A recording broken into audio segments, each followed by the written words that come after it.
There are two areas that should kind of characterize our focus: growth in learning, and then beyond that, growth in virtue. When I think about Delone, I think of loyalty, faithfulness, and enthusiasm. But one of the terms that you hear when you spend any time here at Delone Catholic is squire or squirehood. And this idea of a squire is very important to us. It helps to inform our identity. A squire, of course, is an understudy to a knight. And so our students, very much are squires. And they're squires with a view of becoming knights, right? So we're trying to equip our students with a sense of service to others, which is the hallmark of a knight. This place is special because the students are invested. We don't have a large population, but we're able to be very active with our sports, with our productions, because the students embrace the opportunity to be involved and create their own community here within the building. You feel that deep sense of community, you feel that stewardship for each other, for the world around us. You feel that sense of belonging, which I think is really important in today's world, and also instilling in them this sense of responsibility as they go out into the world and become our future leaders.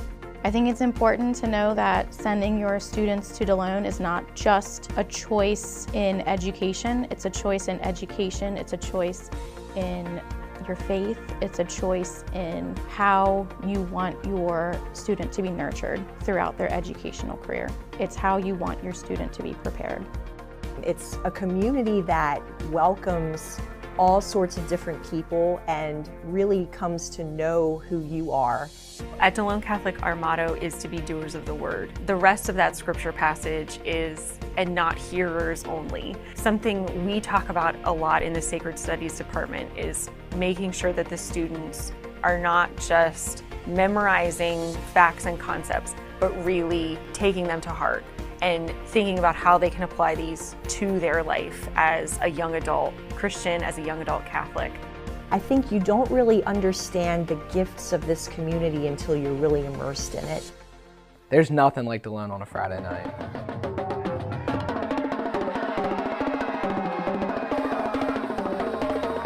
I think that there is a sense of pride and responsibility that when you put on a Delone Catholic sweatshirt, you put on a Delone Catholic uniform, you understand that with that comes a sense of responsibility, a sense of pride. If you are feeling that nudge, you're probably on the right track to just send them, to try Delone. My parents told me that I could go to any school I wanted, and I chose Delone because I knew it would be a good fit for me and my education. I'm proud to say I go to Delone Catholic. I'm absolutely proud to be an alumni. And that being said, I'm proud that my kids are going to be alumni someday. The best way to inform your decision making is to come and see. Visit us. Every day is open house. We welcome you to come by and to learn more about us. Once you're a squire, you're always a squire. This is Joseph Shirillo, graduating class of 2023 at Delone Catholic High School in McSherrystown, PA. My previous school experiences didn't prepare me to become the person I am today like Delone Catholic has. And when you enroll at Delone Catholic, you will be challenged, but at the same time, the school community nurtures you to create your own path. Delone Catholic welcomed me into their community and helped me become the person I am meant to be. I participated with the drama department, athletics, organized charity events, and serve in many leadership roles. All of these opportunities have prepared me for the next part of my life. Delone Catholic also helped me to grow in my relationship with God, and now I invite you to join this amazing community. To schedule a private tour and learn more about Delone Catholic High School, visit DeloneCatholic.org or call 717-637-5969. Delone Catholic, prepared to lead, prepared to serve, and prepared for life. Join us at Delone Catholic High School's Fall Open House and Scholarship Competition this October. Meet our dedicated teachers, explore exciting extracurriculars, and meet current students. I think you don't really understand the gifts of this community until you're really immersed in it. Give your child the freedom to thrive in a welcoming, supportive environment. Above all else, our community supports each other. Learn more about the open house and reserve your spot for the scholarship competition at DeloneCatholic.org.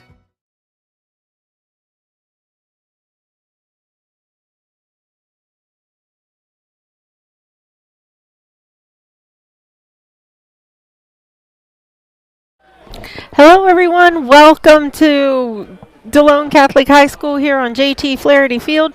This is Danny Smith. I'm here to give you a rundown of what we're going to expect to see tonight. We have Tony Weaver and George Nieder who are going to do color and commentary for us.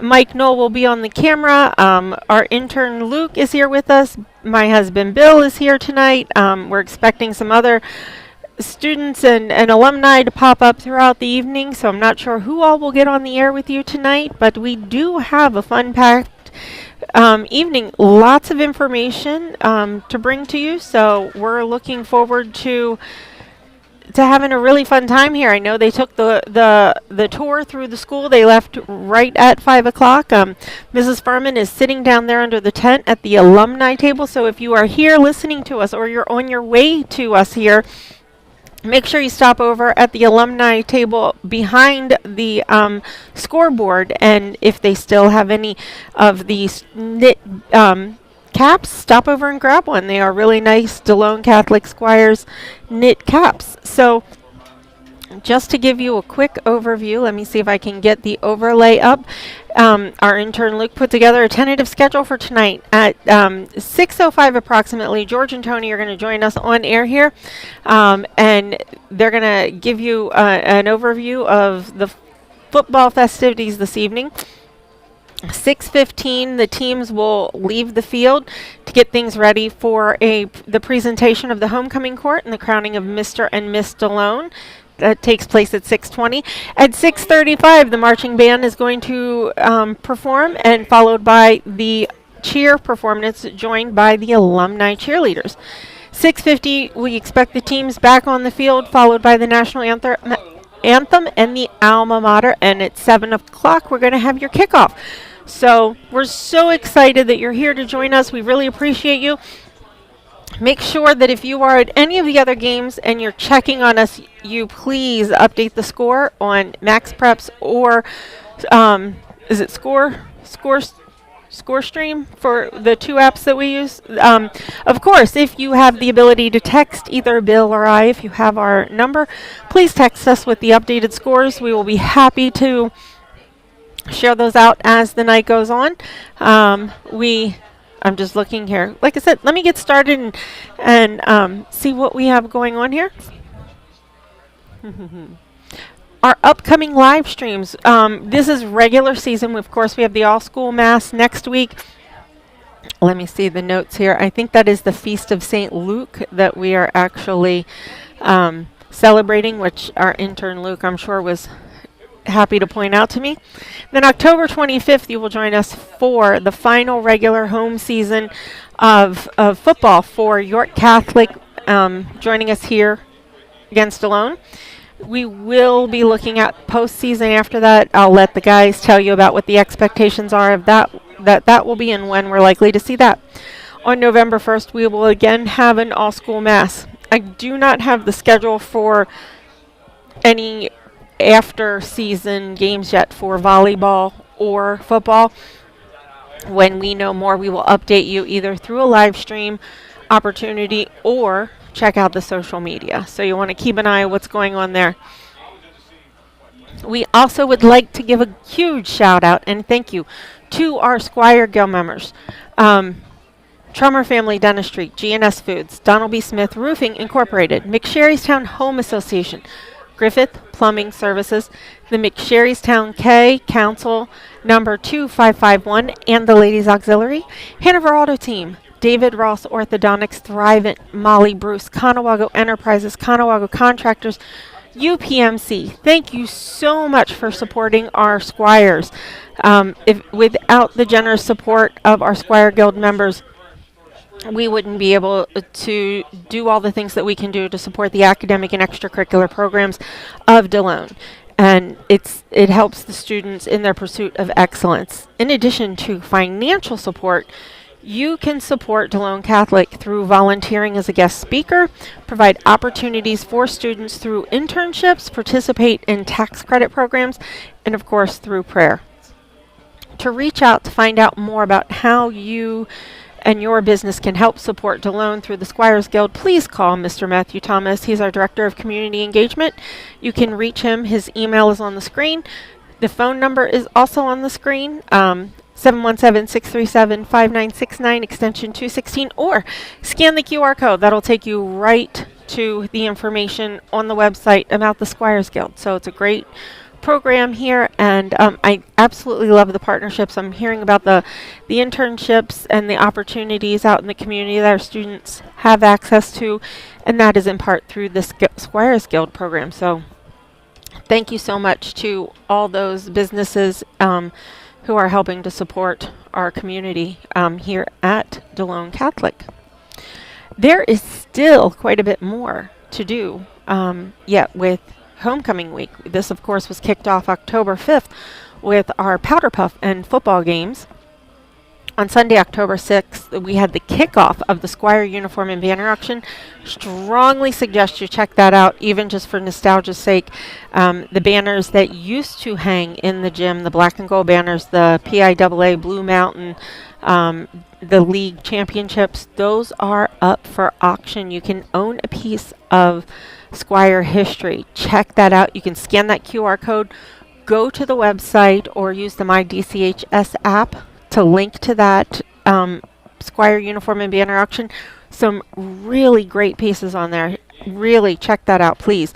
Of course, we have our festivities this evening with the alumni cheerleaders doing a routine for us, and we also have the band field show. I'm looking here for the name of the Ascent to the Stars. So I do want to tell everyone, we're hoping to bring you those routines in their entirety. However, we do sometimes have a problem with getting our getting the mic clipped or sound clipped because of copyright infringement. So we have to be careful with that. Too many strikes, they can pull us off from live streaming.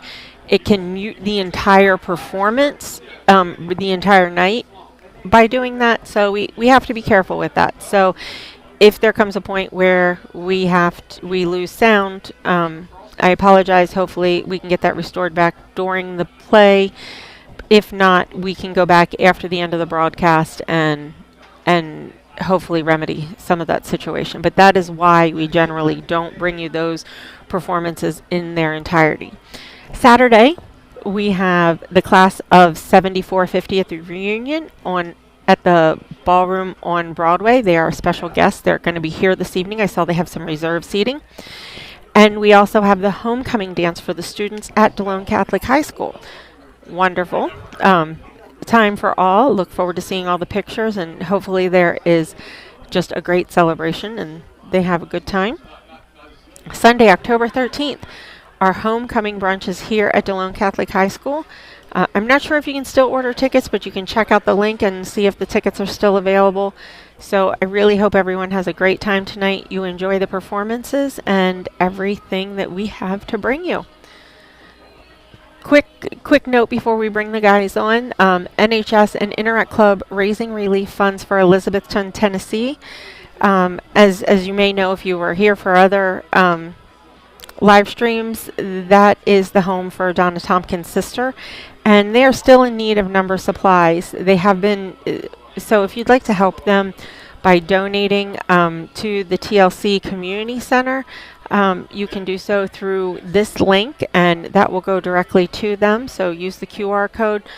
There are so many people right now who are suffering with the effects of the most recent hurricane and Hurricane Helene.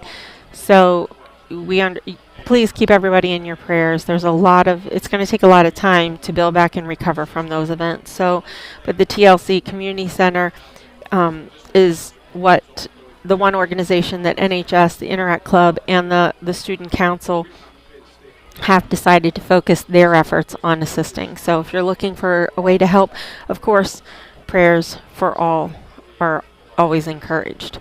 We do have an open house coming up on October 27th from 1 to 3. You have some opportunities for scholarships. You have some opportunities to check out the activities and academic classes, meet the teachers.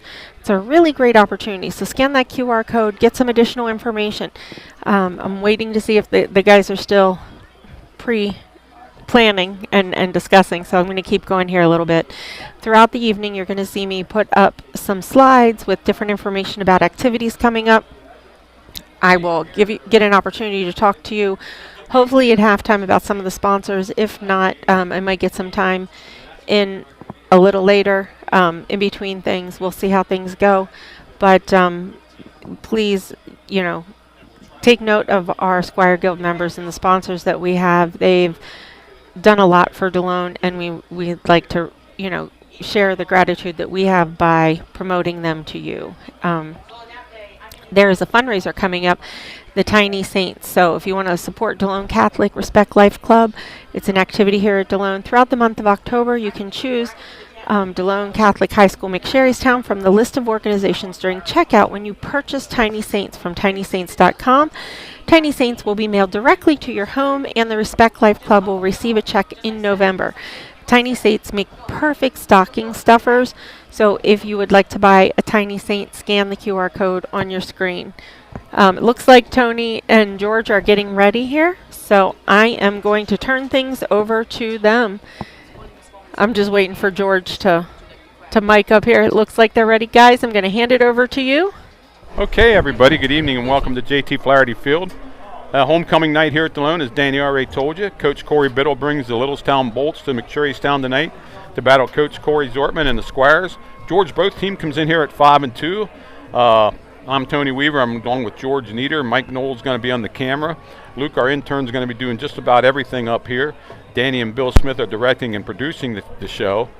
Littlestown is 4-0 in the division, and the Squires are 3-1. Both teams currently sit at 5-2, and both got a forfeit from Fairfield. Yeah. Since we were here 3 weeks ago, and the Bermudian Springs game didn't quite go the way the Squires wanted it, Delone has got a forfeit, 2-0 win over Fairfield, who unfortunately can't field a team.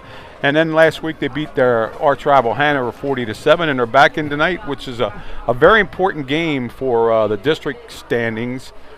Actually, the Berms playing, they're up the road tonight playing Biglerville, I think. So that's going to be a big. They played last week, I believe. Yeah, they did. Yeah. Berm plays York Catholic. York Catholic. Yeah. So that might be something we watch tonight. Well, a couple of things, Tony. Can you believe we're in the 8th week of the season already? Yeah. And that's the weather. The weather's nice. It's a little chill. It's more football weather tonight than it's been all year. Got a little chill in the air, which is good. Okay, but you're right. This is a big week for both teams. Delone looking to get things moving. They know they're going to have a district playoff game. They want to be peaking at the right time. They want to be moving on all cylinders.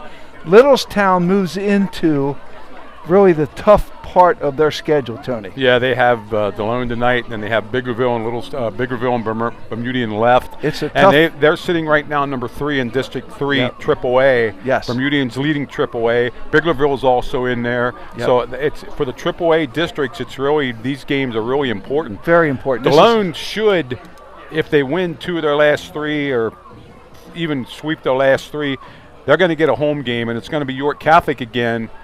2 weeks after the season ends here on the 25th of October, they would play again November the 8th right here. Yeah, unless for the district championship, which is technically also a first-round state game. Yes.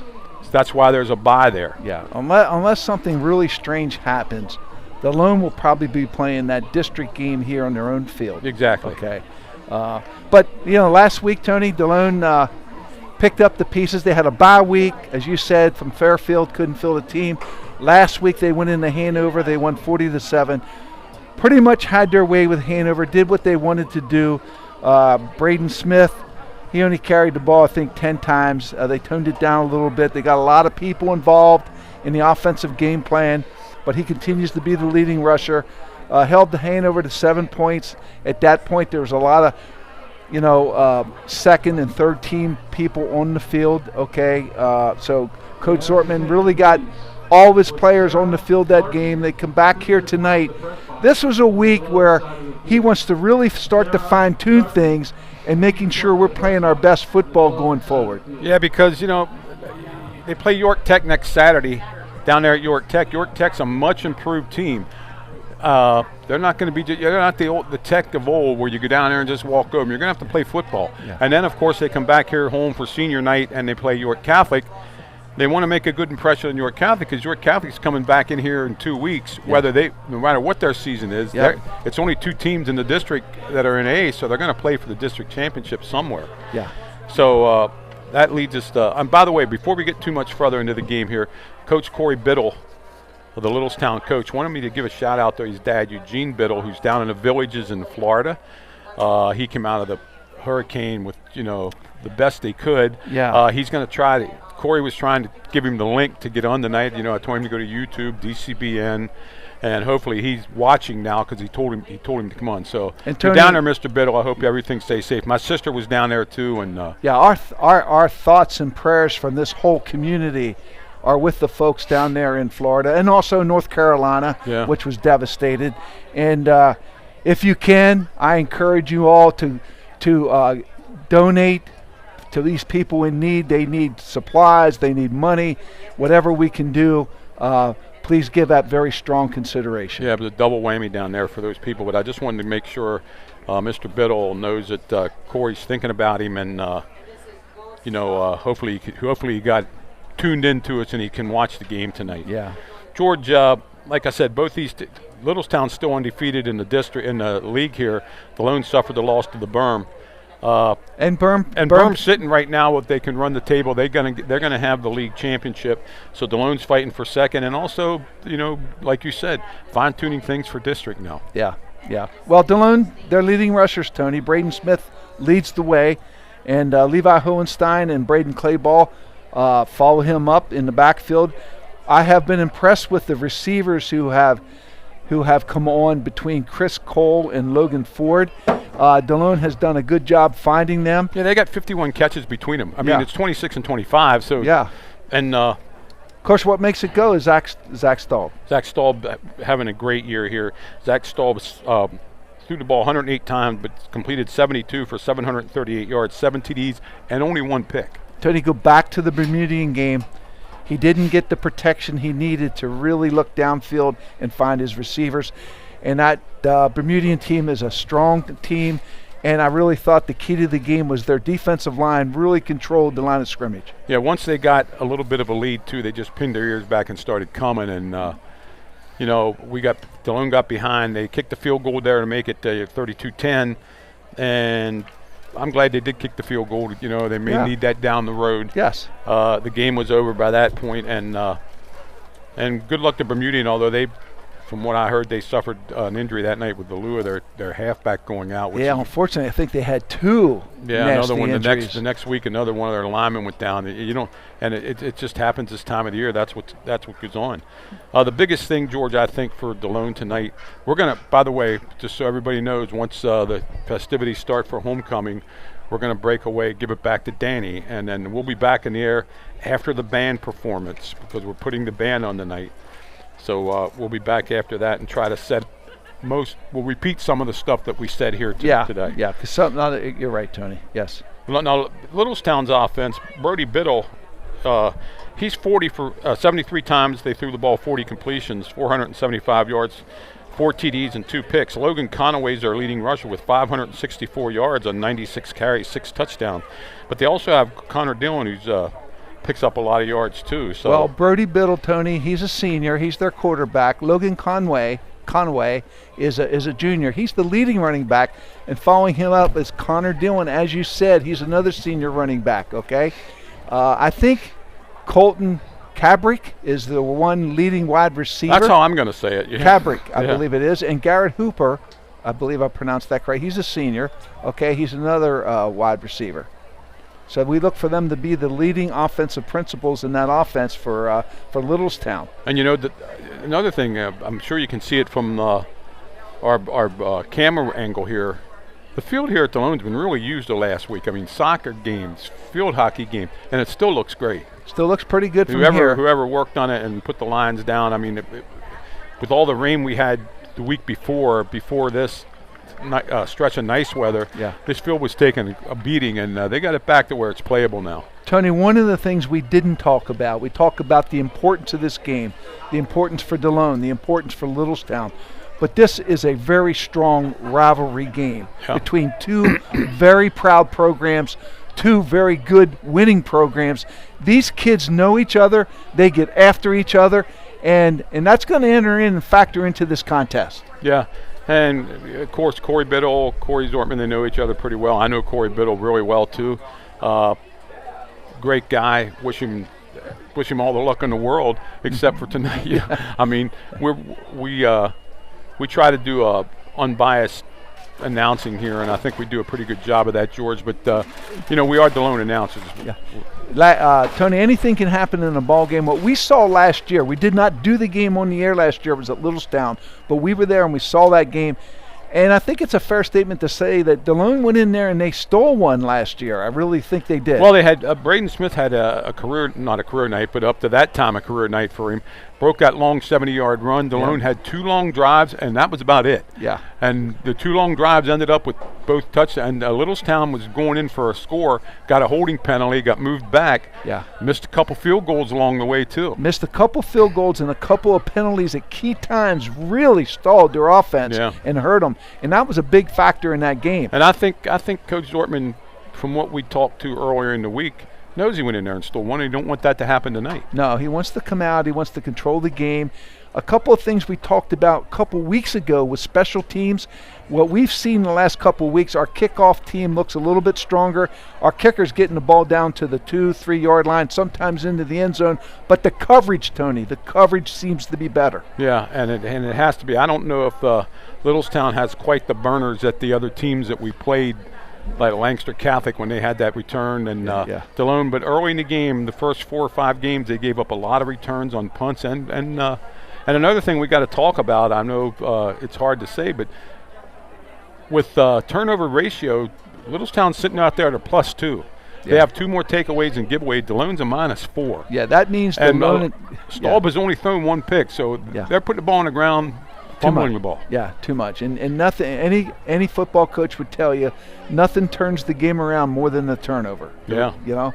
Especially in these rival games. Because we're expecting a decent crowd tonight. Yeah, that and special team coverage where one big play can turn the game. Yeah, you're right. Welcome to the class of 1974. They're being honored here tonight. They got their reserve seats down there. Most of them are in taking the they have their taking a tour of the high school. Yeah, they have their 50th class reunion this weekend. Yep. So we look forward to seeing some of those individuals who we know personally. Looks like we're going to do the toss of the coin a little early here, so they're off the field when going down there in their left corner from us. Another one of the keys, Tony, that you and I talk about is defensively, Delone seems to give up the edge a little bit too much, and teams are taking advantage of that. Yeah, they're going to have containment here, and it showed up a little bit against Bermudian where they ran that. They found something that worked, and in fact, the whole second half, and if you watched our broadcast, we mentioned it then, they stayed with one set. Yeah. And they just kept running sweep right, left, and getting outside and getting the yardage they needed for the first down. Well, that's now, to Delone's credit, nobody broke a real long one, but they were getting 5, 6, 7 yards of crack. Yeah. Yep. All right, looks like it's almost time to go down here to the field. They're lined up on the other side. Danny, we're going to send it back to you right now. Is happy to present the 2024 Homecoming Court. Miss Freshman Zoe Craig, escorted by her parents, John and Linda Craig. Zoe's activities this year include volleyball, basketball, and Respect Life Club.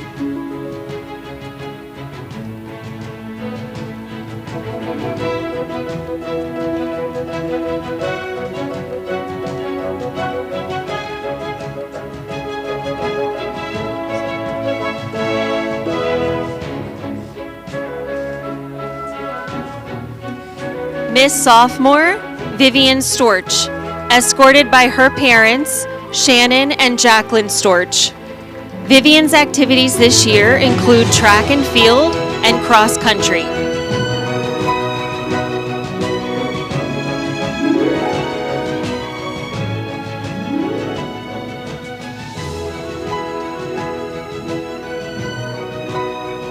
Miss Junior, Taylor Dettenburn, escorted by her parents, Robert and Tanya Dettenburn.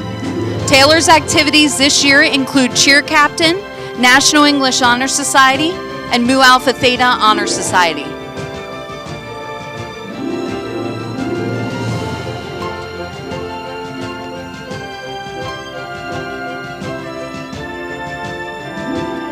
Miss Senior, Olivia Blake, escorted by her parents, Mike and Sue Blake.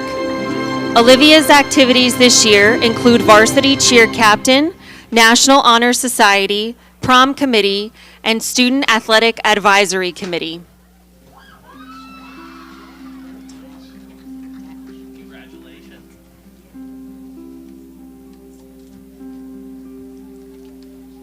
Miss Senior, Sophia Vitale, escorted by her parents, Antonio and Samantha Vitale. Sophia's activities this year include varsity volleyball, prom committee, STEM club president, National Honor Society, National English Honor Society, French Honor Society, Interact Club, and theater.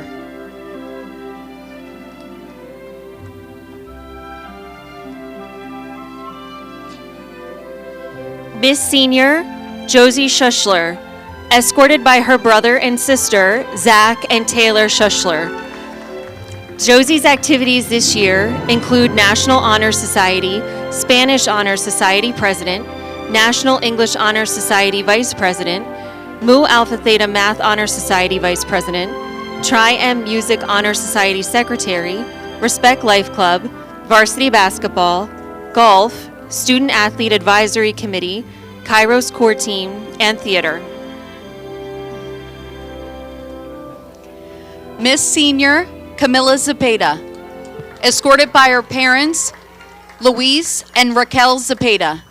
Camilla's activities this year include National Honor Society, Spanish Honor Society, Mini-thon, varsity volleyball, varsity track and field, and Student Athlete Advisory Committee.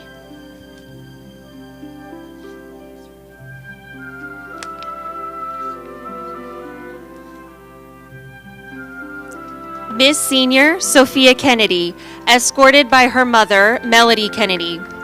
Sophia's activities this year include track and field and prom committee.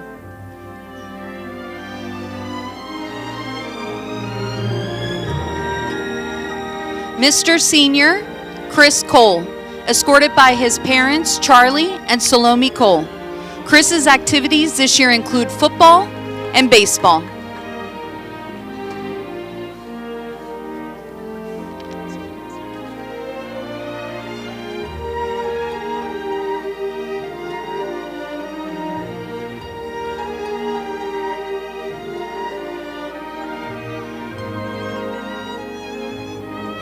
Mr. Senior, Gino Giraffa, escorted by his parents, Chad and Kim Giraffa.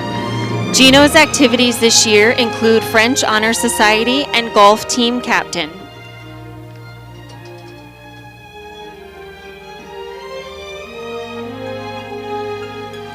Mr. Senior, AJ Niederer, escorted by his parents, Jeff and Isis Niederer.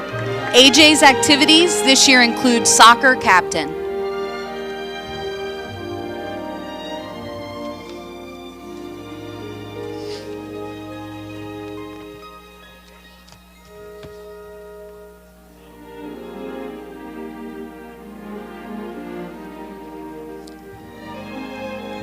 Mr. Senior, Max Reinhardt, escorted by his parents, Melvin and Lisa Reinhardt. Max's activities this year include tennis team captain.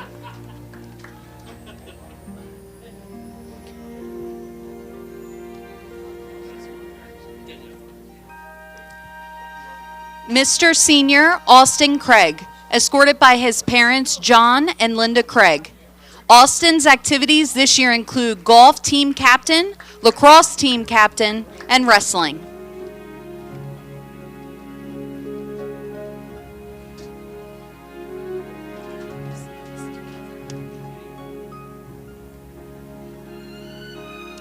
Now please help us welcome home Mr. Delone 2023, Brady Dettenburn, and Miss Delone 2023, Catherine Keller.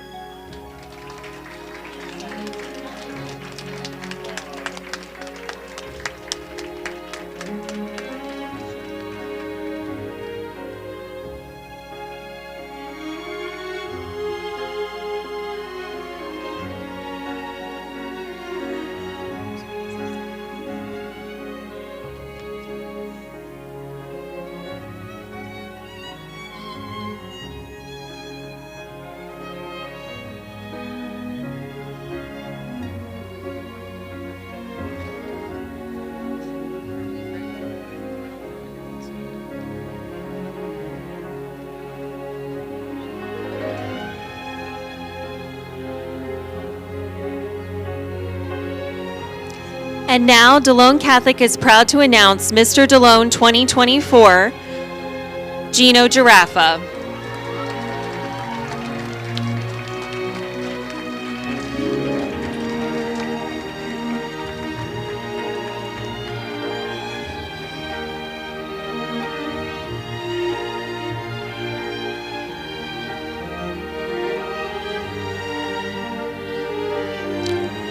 And Miss Delone 2024, Camilla Zepeda.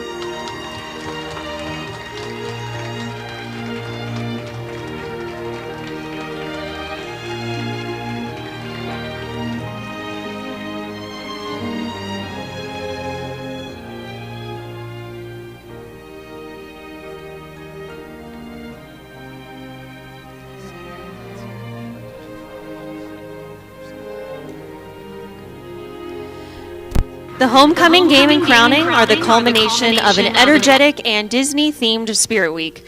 We will conclude the celebration tomorrow evening with the homecoming dance, but tonight are excited for a great game. Let's hear it one more time for our homecoming court.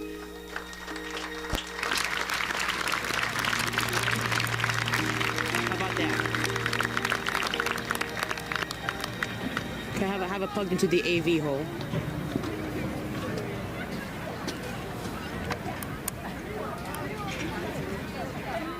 How's that? Thank you again for being with us, and please enjoy this beautiful evening in Squire Country. Go Squires!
Okay, congratulations to the King and Queen. And one thing they said down there, it is a beautiful night for football. The wind's blowing a little bit from the west to the east. So that's from the Moose end to the school end for the people not familiar with the field here. They had to toss the coin already, but George, I'm telling you, I didn't pick up on it myself. Too far Anthony. away to where to go there. We're going to go off the air again, not off the air, but George and I will put our mics down when the band comes out. We're going to try to show that tonight as long as we have no technical difficulties.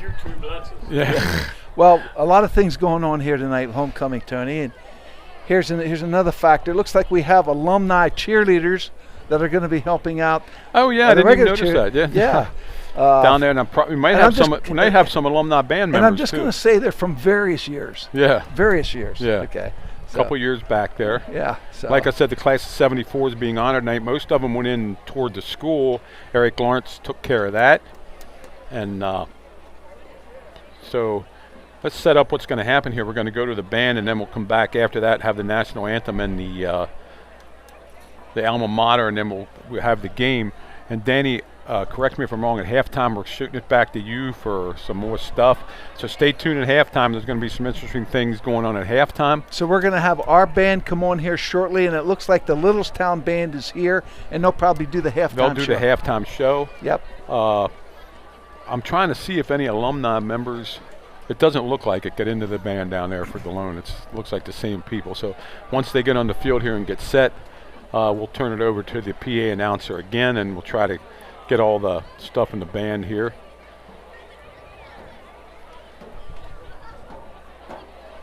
George, like I said, we hate to keep harping on it, but Delone's going to have to, especially in these last three games, take better care of the ball. Yeah, Tony, it's one of the key factors. If you'd asked me the keys to the game every week, I'm saying we have to limit our turnovers because we're putting the ball on the ground too much. and we don't have a quick strike offense. We're not built that way. I think defensively, Tony, we talked about this earlier. We've got to set the edge on defense, and we've got to get off blocks and flow to the ball.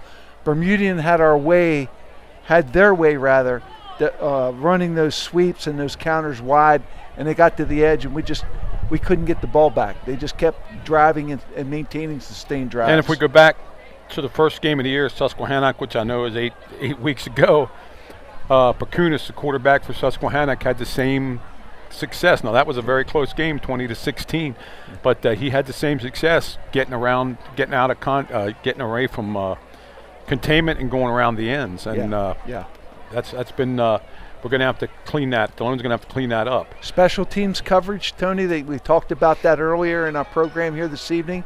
Particularly our kickoff team has to cover the ball well. And the other thing, Tony, is the injury bug which hits all teams. Colin Redding, the starting inside linebacker, he's been out for 4 weeks. We had to move some people around to cover his spot. Also, it looks like Chase Martin's going to draw the assignment to start on the defensive line tonight. Talking to Coach Zortman, he's going to start at defensive tackle. So he's going to be going both ways. Where up to this point, he was just playing offensive center. Looks like he's going to be playing offensive center and defensive tackle. Yeah, when you only start with 33, 34, 35 guys, and a lot of them are going both ways, somebody goes down, you almost got to fill 3 positions because the kid's probably playing some special teams also, offense, defense, and special teams, and you got to plug some people in there because the game's not waiting for you. You got to play the next game. Yeah, you and I have an opportunity to speak to Coach Zortman mostly on Thursdays, and yesterday we spoke to him, and he said, it gets difficult because there's about 4 or 5 guys at least that you're trying to train them in 2 or 3 different spots because you have to be flexible. If somebody goes down with an injury, you want to always try to have your best 11 on the field.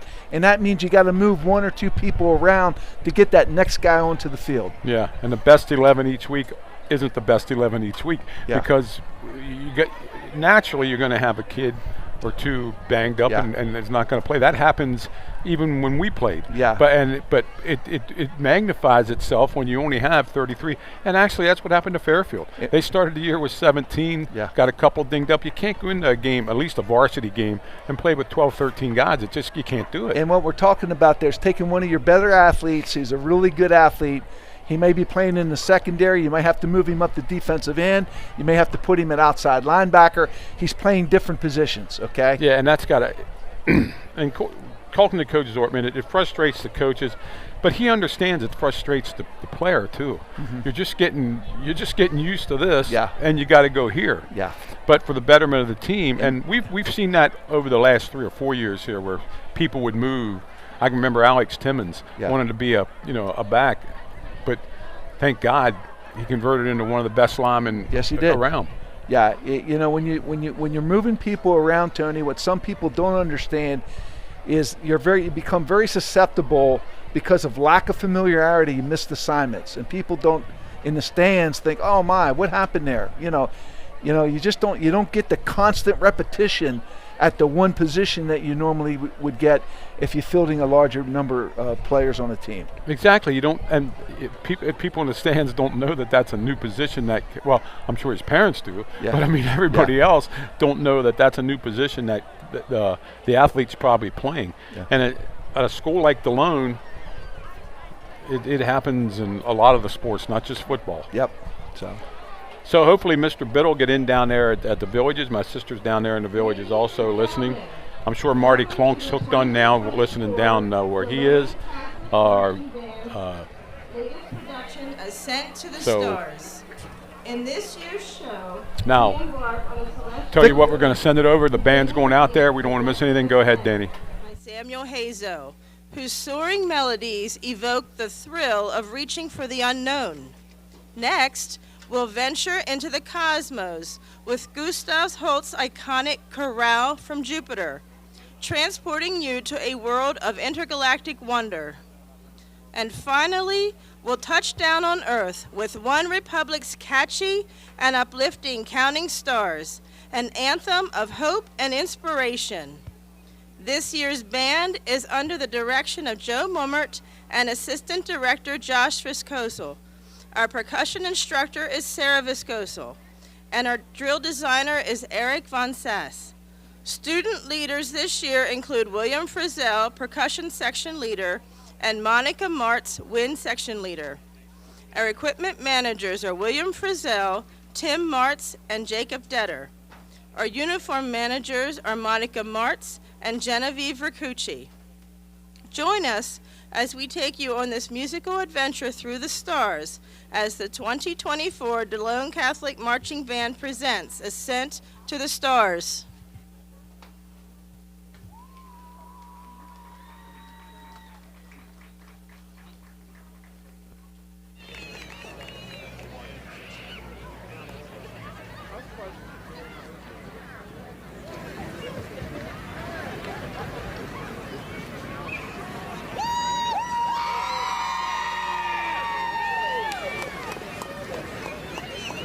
Section leader Monica Martz, is your band ready?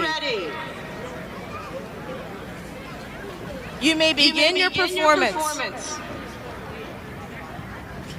Band horns up! Mark's on, mark!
we're back here at JT Flaherty Field. I think the cheerleaders are going to go out there. We're going to do them also. We're going to let the cheerleaders do their pregame show here also. Well, when you say cheerleaders, it's the the alumni cheerleaders also. I'm not sure we got to go off the air though. I mean, they're not going to play music, are they? Or do they? Oh, are they going to do a routine? Okay.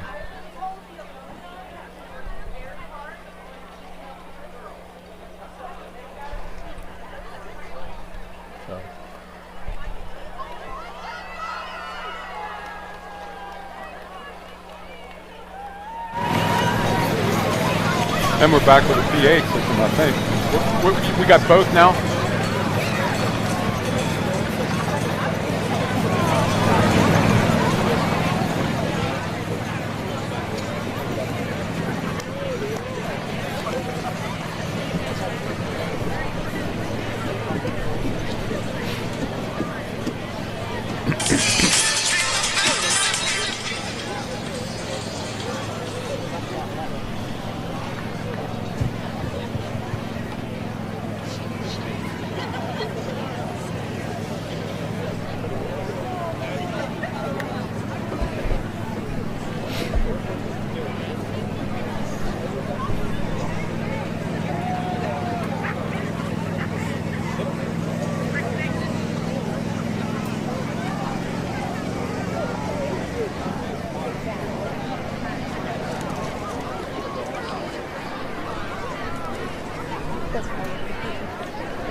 Good job by the cheerleaders and the alumni cheerleaders. Both teams getting ready to take the field here. We'll have the national anthem and the alma mater here shortly. And then we'll kick off tonight's homecoming game. George, let's go over the starting lineups for now. Coach Biddle gave me 13 starters because some of them offensive guys are going to be flipping around. The linemen are Hayden Harmon, number 50, Colin Krismer, number 55, Austin Bizzle, number 59, number 66, Brogan Morlock, and number 68, Caden Welsh. Offensively, number 21, Connor Dillon, and number 20, Logan Conaway will be the main ball carriers. Grant Hooper will be another wide receiver. Brody Biddle, of course, number 11 is the quarterback. Lucas Bacher is a wide receiver. Carson Miller is another wide receiver, and Nate Albert and Colin Koberick are the other wide receivers. They're going to be starting for Littlestown tonight, running into plays and out. For the Squires, who do we got there, George? Tony, offensively on that offensive line, Levi Davenport, J.D. Zig, Chase Martin, Jamie Aquino, Zeke Vandergrift. They've got to open up the holes for those running backs. Zach Staub, he runs the offense from his quarterback position. He's the trigger man. He's been making good decisions. One of the keys is giving him time to read the defense and distribute the ball accordingly. Caden Hicks is the tight end. Chris Cole split end. Logan Ford, the wing back. Levi Hohenstein, Braden Clayball, and Brandon Smith's the big gun back there at running back. So that's the offense for Delone. The defense for them, Caden Hicks, J.D. Zig, Chase Martin gets the assignment at defensive tackle, and Jamie Aquino, the front four for the Squire defense. Question mark, Tony, Ryan Smillian. We don't know if he's going to start or not. That was a game-time decision. Braden Clayball is the other inside linebacker, and Parker and Levi Hohenstein is the outside linebackers. In the secondary, Braden Smith, Chris Cole, Logan Ford, and we could see Chris Costello, Tony, depending upon the injury report. Okay, and here comes the Bolts out in the field. So we're going to have to watch and see if 17 Smillin's in there for the Squires. Right now, Tony, I think he's the leading tackler for this Delone defense. Yeah, I think he is too. Okay. And that's going to be a big substitution if he can't go. Yeah, we talked. That was a game time decision, and quite frankly, I didn't get the decision when we come up here to the booth. Yep. As you said, Littlestown takes the field, and we're getting ready here for the Star Spangled Banner. Squires will be out shortly, and the PA announcer will give you the starting lineups that we just gave you. Again, I'm Tony Weaver, George Nieder here, Mike Knoll on camera. We got Luke and Danny and Bill running the show here, and I think Zach's here also, another student working with DCBN. Intern, I call him student intern, Tony. Yeah. Okay. He's our intern. Awesome. Yeah, we're glad to have him. Well, yeah, gamesmanship, as our cameraman Mike Knoll said. You know, Delone taking a little more time coming out of the locker room. You wonder what's being said in there. Both these teams know this is a big game. A lot on the line for district positioning. But we talked about it earlier, Tony. I think we should talk about it again. The rivalry that exists between these two schools, and it's a good one. It goes back a lot of years. They get after each other. Two proud programs, two very successful programs, and one thinks they play a little bit better football than the other. Every time they meet, they play hard. Yeah, even when Delone had really good teams and Littlestown had really good teams, this game always would draw up some surprises. Yep. So they're separated by about 4 miles here, 5 miles. And some great coaches have coached in this rivalry. Oh yeah, Mike Lippy, Bob the Shoe, George Shoe. We've had Gasly here. We Coach Frew, Coach Wiles after that. Mm-hmm. And you know what, George? Most of these coaches that coached at Littlestown and Delone have long tenures. Yes. Corey Biddle's coming on for Coach Lippy, who took over, and had it for a long time. And Tony, one of the ways you measure your high school football experience is the big games that you play in, the rivalry games. Those are the ones you remember the most. Yep. The Hanovers, even though Hanover went down, they're down right now. Growing up, the Hanover game, and when I get into coaching here at Littlestown, when we played Southwest, the local team, the New Oxfords, when we played them, yep. Of course, some schools all grew exponentially bigger than what Delone is now. So Delone's down in a Division III, where all them other schools are up Division I and II. Yeah, when you got that schedule at the beginning of the year, you're always looking, are we home or are we away, and where are they in position of the schedule? What game, what week? So I don't know what's holding up the Squires in the locker room there. It's only 6 minutes before. We've got to get the national anthem and the and no ref really went down there to tell them to come out that I see. That'll be the next step. Well, usually there's a ref at each door and tells them it's time to get on the field, but they have watches. They know they're supposed to be out here now. The ref is actually going to go get Delone right now.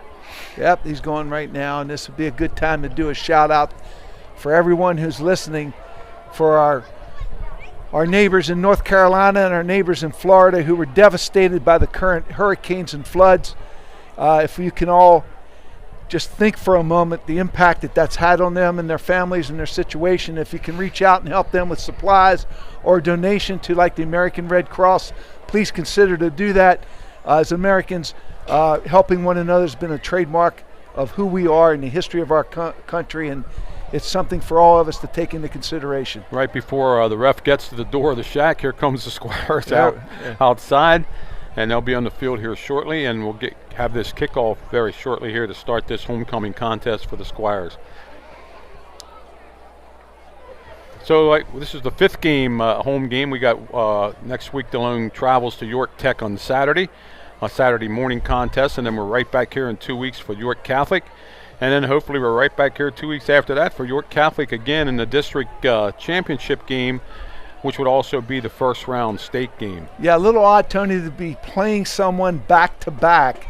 And if we can just explain that to our listeners out there, why that's happening. Well, it's happening because there's only 3 single A teams in the District 3.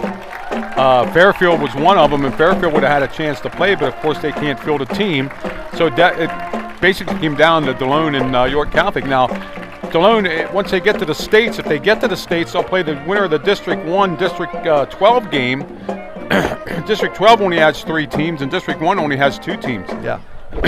So until you get out to the Western PA and Northeastern PA, there's not a lot of single A teams around. Yeah.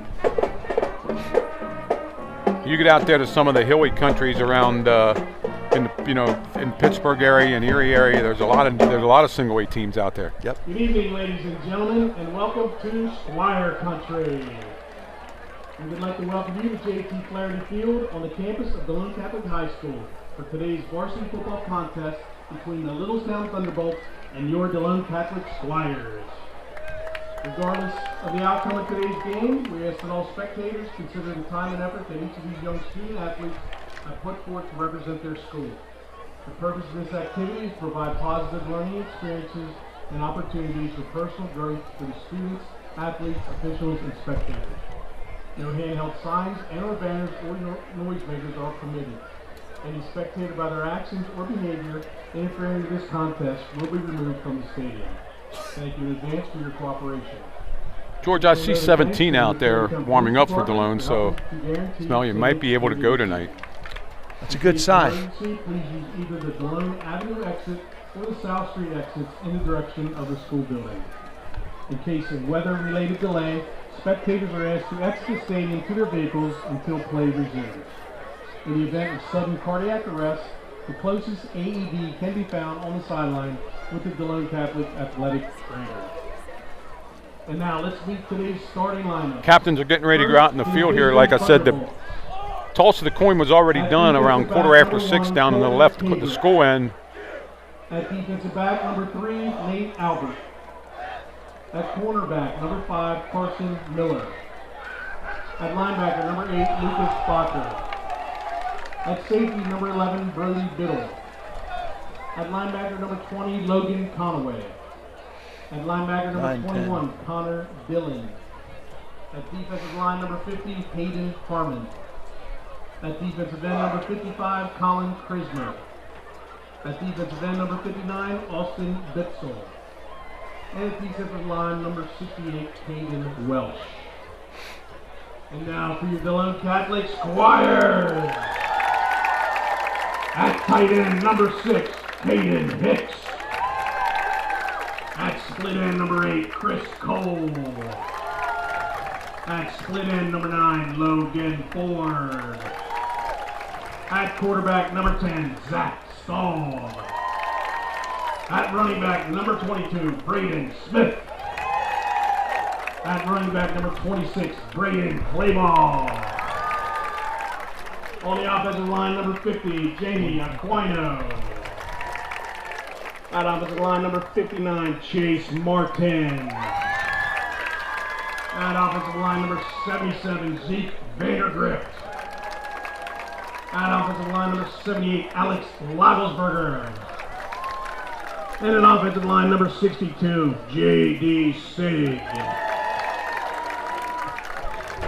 The officials for tonight's contest are David Glass, Tim McNicholas, Jim Bateman, Thomas Hicks, and Larry Wayne. Could everyone please stand for a prayer by our very own Father Schleyer. In the name of the Father, and of the Son, and of the Holy Spirit, amen. Direct, O Lord, all our actions by your holy inspiration, and carry them on by your gracious assistance, so that every word and work of ours may always begin in you, and through you be happily ended, through Christ our Lord. Amen. And may Almighty God bless this game in the name of the Father, and of the Son, and of the Holy Spirit. Amen.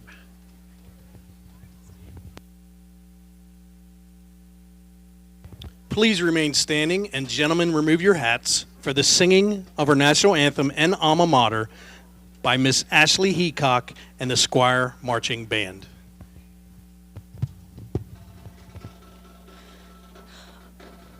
Oh, say, can you see by the dawn's early light what so proudly we hailed at the twilight's last gleaming, whose broad stripes and bright stars through the perilous fight o'er the ramparts we watched were so gallantly streaming, and the rockets regular, the bombs bursting in air, gave proof through the night that our flag was still there.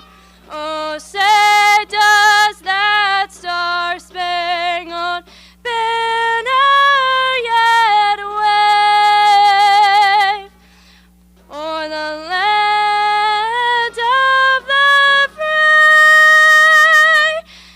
and the home of the brave?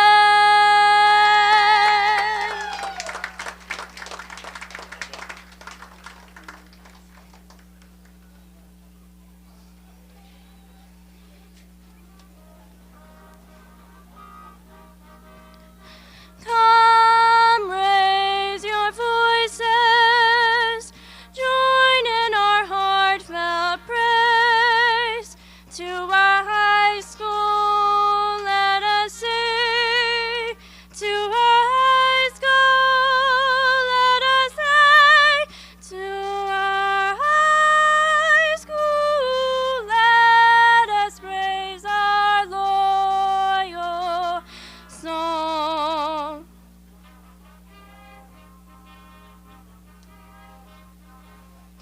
Ne'er can thy spirit die, ne'er shall thy blessings end. May all thy sons defend thy spotless name. Our colors red and blue, ever to you be true, true to our colors bright, oh, Delone High.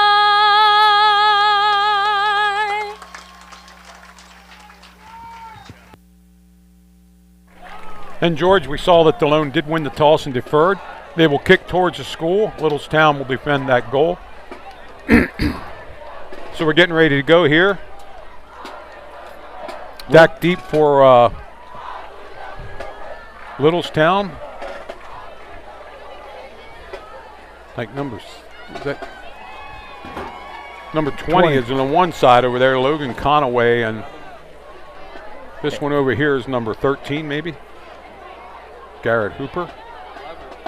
11 or 12, Tony. 11 or 12, it's Brody Biddle maybe, or Matthew Burns. Yeah. But Cruz, now this is the difference here, George. Cruz is lining up in the middle of the field here to kick the ball, and he has been going from the left hash most of the year. One of the things we noticed, you're right, Tony. If he hits this, Tony, he'll put this ball over their heads. They're standing around the 8-yard line. Yeah, there's a little bit of wind blowing behind his back. Up. Drives it into the ground, takes a big hop, fumbled around down there, picked up finally by Littlestown, and he brings it out to about the 20-yard line. That was either 11 or 13. Garrett Hooper, Tony. Well, was it 13? I was right in. Okay, Hooper. Yep. He'll take over right at the 20-yard line. First and 10, Littlestown at the 20-yard line. So he had been banging them down to the goal line. I wonder if that was predetermined and he was going to squib that. But either or, they're at the 30-yard line, and here come the Bolts. Biddle, the quarterback, 2 backs back with him there. Little heavy to the left side. And they're going to try a sweep right away to the left side. And that's number 20, and he's going to be dropped for a loss. J.D. Zig, Tony, from his tackle position, running that play down, getting good penetration. Well, Littlestown watches film too, so what they try to do right away is what Bermudian did the other week, try to run wide, but they're dropped for a 2-yard loss. Yep. Make it a 3-yard loss, 2nd down and 13.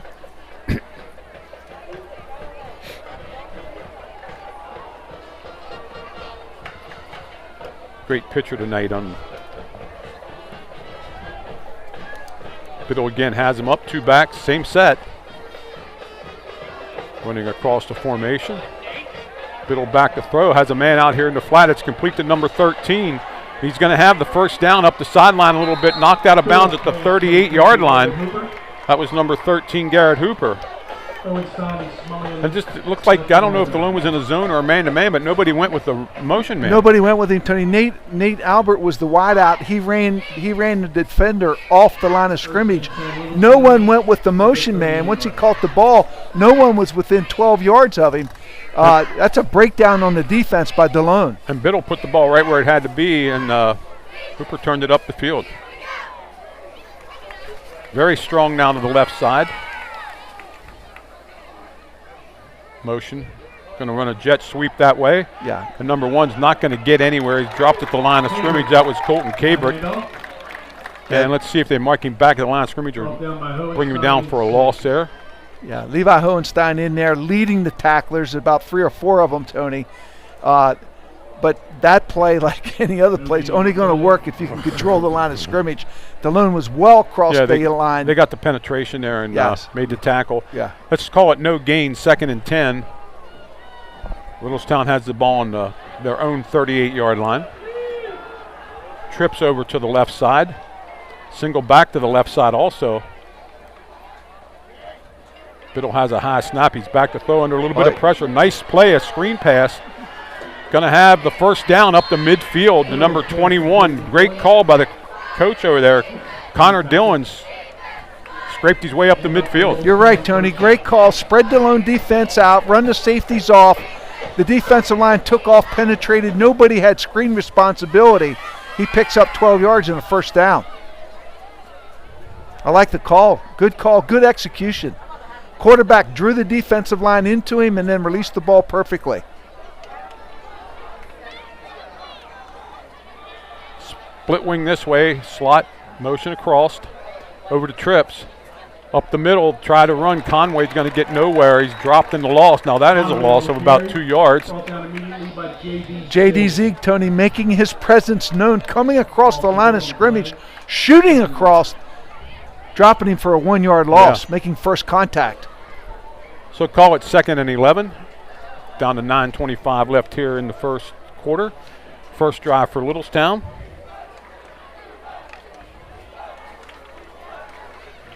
Good mixture of plays here. Slot over here to the right, back to the right. Biddle up under center this time.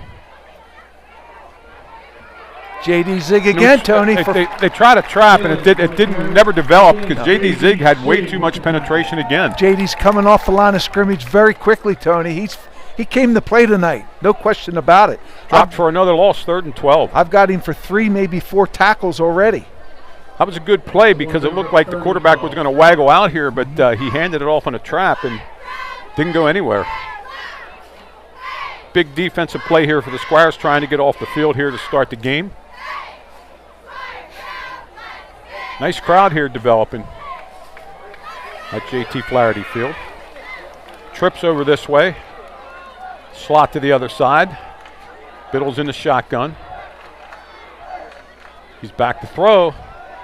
Has a man over the middle down the field. Oh, almost picked off. Almost caught, and we got a flag late. It has to be in Delone. There's nobody else around there. Well, 13 went down, Tony. He took a big hit. That was Matthew Burnt. No, it wasn't either. It was Garrett Hooper. Took a big hit, and right now he's down. Okay. Yeah, I don't know what the flag was, though. I mean, the ball was bobbled up in the air. I don't think contact was too early. We're going to see what the call might be. It didn't look like the contact was too early. Well, if the contact wasn't early, then it's a personal foul. Because there was no, it's certainly not on 13, and there was nobody else other than the Delone there, and Corey Zortman wants a explanation of what the heck just happened. Because it looked like a clean play up here. Corey's not happy at all with the explanation given to him by the referee. What was that called? Did he said? It was personal foul. Personal foul. And the guy's coming up to the 50 to mark it. He's marking it at the wrong place. You got to get back to the 52 to mark, 48 to mark that. You can't mark it from the 50. It shouldn't be moving the yard markers yet. They should stay until he marks it off. Now he comes back and he's going to mark it all from there. But yeah. Coach Zortman not happy at all with that call. Well, the good news there is quite frankly, I didn't see anything either. But no, the good news is we're not down there. Garrett Hooper got up and ran off the field eventually. Yeah. He might have got the wind knocked out of him, or hope so. He's over there. Well, that's going to be a 15-yarder for a personal foul. And like I said, Coach Zortman is still arguing with the referee. Now they're going to give Delone a sideline warning. Wow. So Littlestown now has it at the 38. So Delone thought they were getting off the field. They're not. Littlestown has the ball at the 38-yard line. Offset I. Biddle gives it to the second back. A little bit more room this time for Conway as he gets up to the 35-yard line. Give him a gain of maybe 3. Yeah. And that time they put a fullback in front of him and let him through the line. Yeah. Picked up maybe 3 yards there, Tony. Yeah, let's call it 2nd and 7. So a call going against the Squires early here has put them in, let Littlestown come across midfield. Slot to the right, split out left, 2 backs behind, actually offset I again. Give to Conway trying to get wide, and he does. He's down the sideline, he's knocked out of bounds about the 25-yard line. It's going to be a first down. Let's see where they mark the ball. Maybe not a first down, George. Tony, it looked like Delone had some really good penetration there early. I think it is a first down for the. I think there were some missed tackles there, and that the halfback got down. Well, let's give Conway some credit. He made a nice move. Yes, he did. He ducked in and ducked back outside and got the yardage necessary for the first down. Yes, he did. And they're finding a little bit of success running a fullback in front of Conway here. Now they go back to their line of trips to the left. Split out here to the right. Back in motion across. Biddle back to throw. Has a man across the middle on a slant. That ball's, let's make sure there's no flag. Ball incomplete. Broken up by play ball. Well, they brought Colton Kabrick in motion, Tony, trying to bring the defense this way and ran a slant pattern. Looked like he had him, but threw the ball behind him. Threw the ball behind him, and actually number 2 for Delone, Nate Smith had a chance to pick that off, but he couldn't bring it in. Yep. 7:25 left here in the first quarter. Delone's yet to have the ball. Littlestown driving at the 28-yard line, and it's 2nd and 10.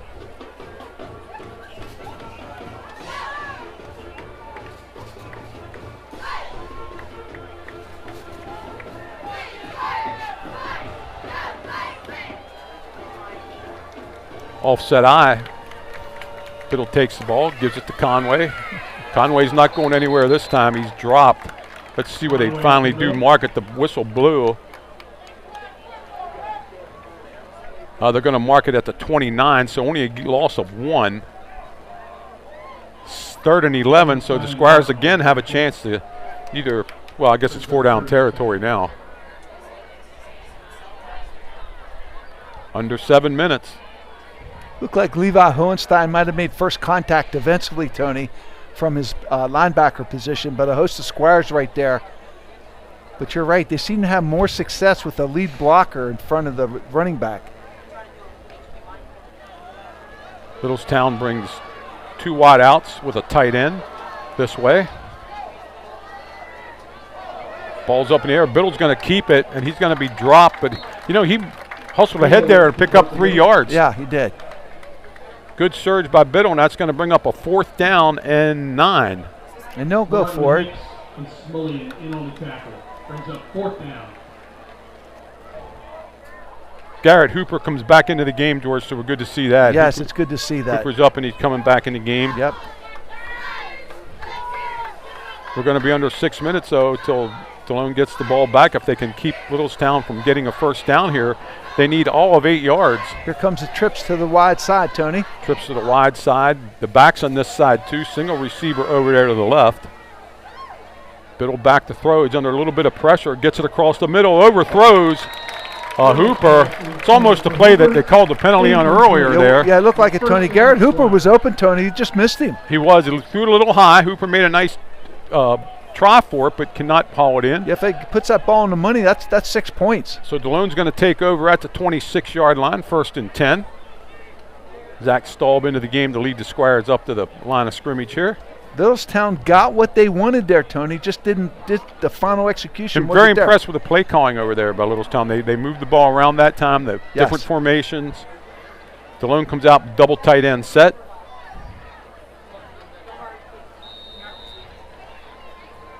High snap, give the ball to Smith.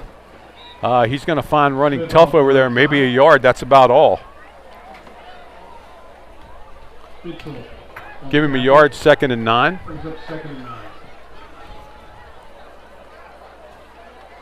Staub gets the call from Coach Zortman. So Delone don't get the ball till under 6 minutes here in the first quarter. Looked like Alston Bitzel, Tony, 59, defensive end, shut that play down for Littlestown.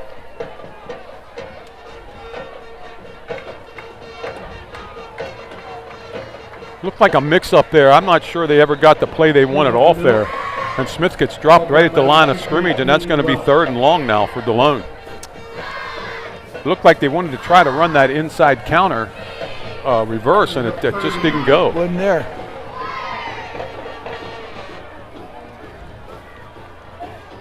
Logan Ford takes the play in.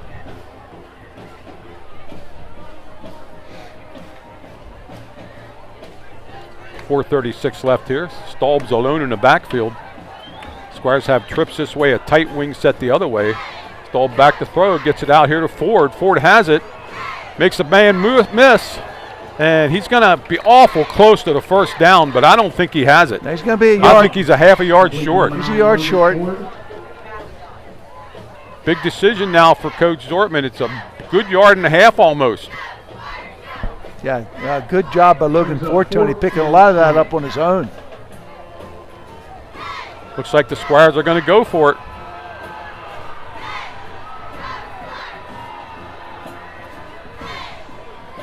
It's 4th and 1.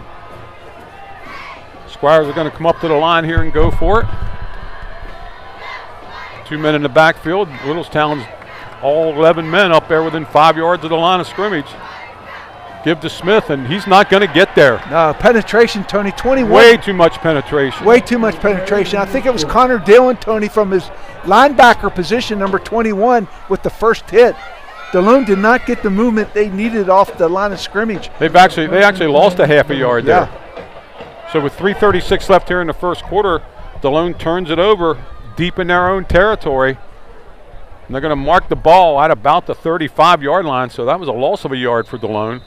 And Littlestown gets the ball right back.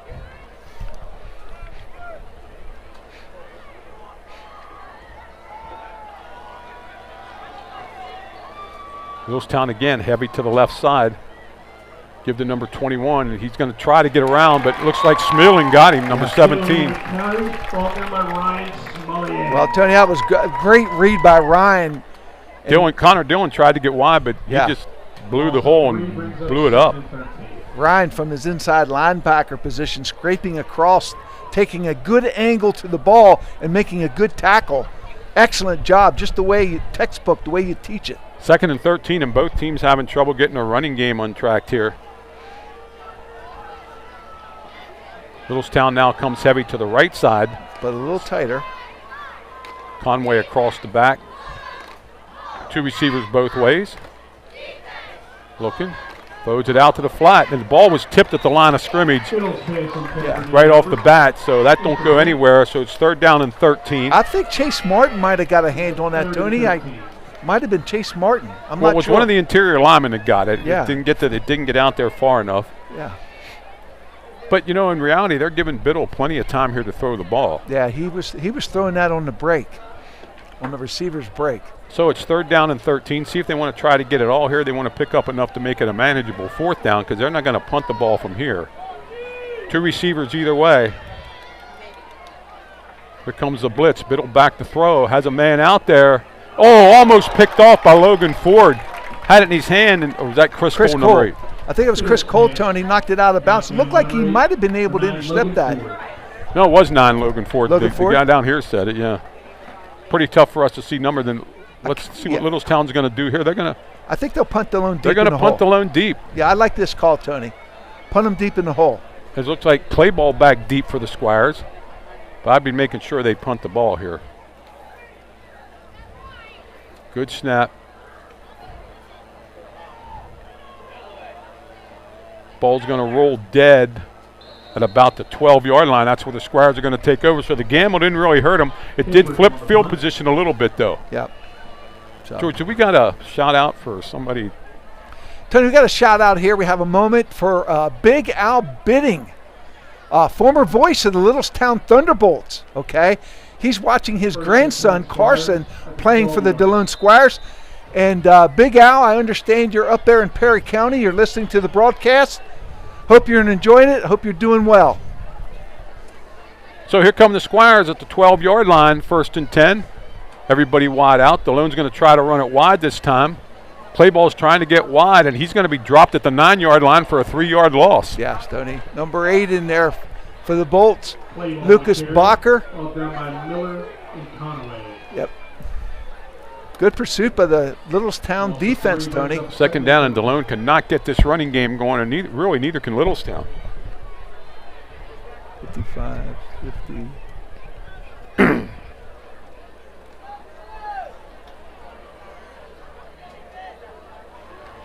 Staub in the backfield with Smith back there with him. Back to throw. Staub's going to roll out a little bit. Has a man right downfield long, and it's caught. Logan Ford makes the catch, and he's gone. He's going to go, Tony. Took a tackle, and he's going to go 91 yards for the touchdown. Logan Ford on a great throw by Zach Staub. Well, Colton Cabrick, Tony, number 1 for Littlestown, had a shot at him, had a shot to knock it down. Missed the ball, missed the tackle. They're going to bring it back, though, I'm afraid, Tony. Holding by the Squires. Oh, wait a minute. I wrote down too quick. Holding on the Squires. 2nd crucial penalty on Delone. Well, we talked about it, Tony. Penalties and turnovers. They've been hurting us. 2nd crucial penalty on Delone tonight. Well, Logan Ford, Tony, caught that ball. Caught it in stride on a great throw. Yeah, great throw by Zach. Yeah. But it's all coming back. It'd be 2nd down and 17 from.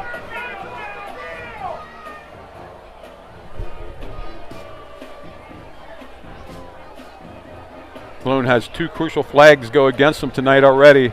The ball's going to be marked at the 4-yard line.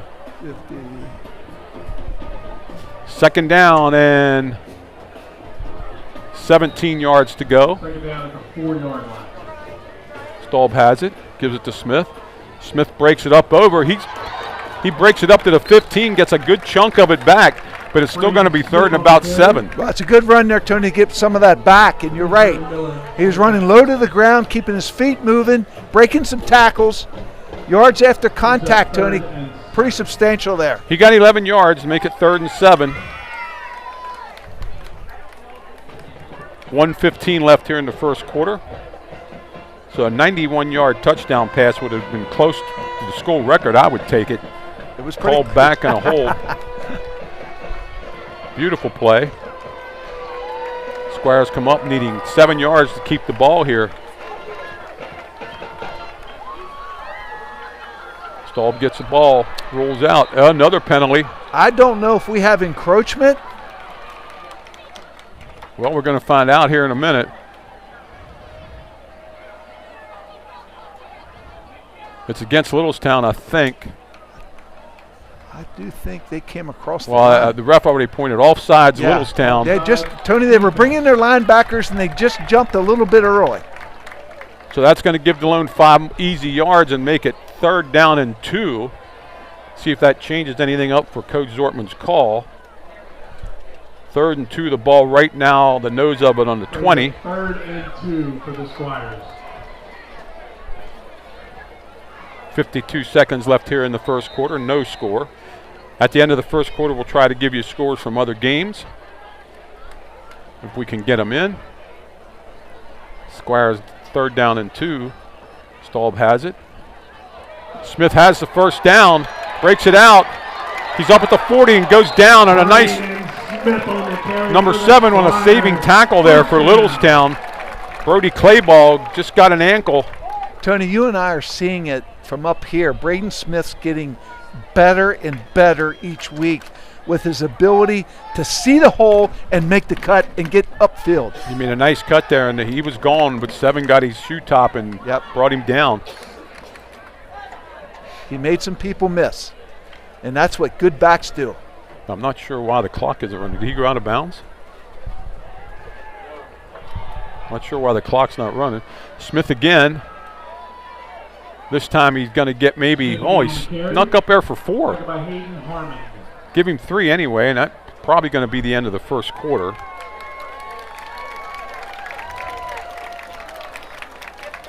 We're going to give him, almost 4, right? Second and 7. Second and 7. Delone might get one more play in here, Tony, depending upon how quick they move. Got the ball, stalled back to throw. He's under a little bit of pressure. He runs out of trouble. He's going to have 1 or 2 yards pickup there before he's knocked down. Yeah, he made a couple people miss there, Tony. They're going to mark him at the 46, so that's the end of the first quarter with a score. Delone Catholic nothing, Littlestown nothing. Good job by Zach Staub, not forcing anything there, Tony. And when we come back, Delone will have the ball on their own 46-yard line. Danny, did we got anything on the other games? Nothing on the other games right now. Squire senior kicker Nolan Cruz is dedicated his senior season to fighting childhood cancer. Do a shout out to Joe Clunk, Buzz Clunk over in New Jersey. I hope you're listening in, Joe. Usually do on our games. And my sister's down in the Villages in Florida too. She came out over there. We got no score from New Oxford yet first quarter. Yeah, Tony, you do have a sister down there in Florida. Yep, and they came through it okay. Everything's good down there right now. Yeah, they've lost a couple things, but nothing. 3rd down and 4.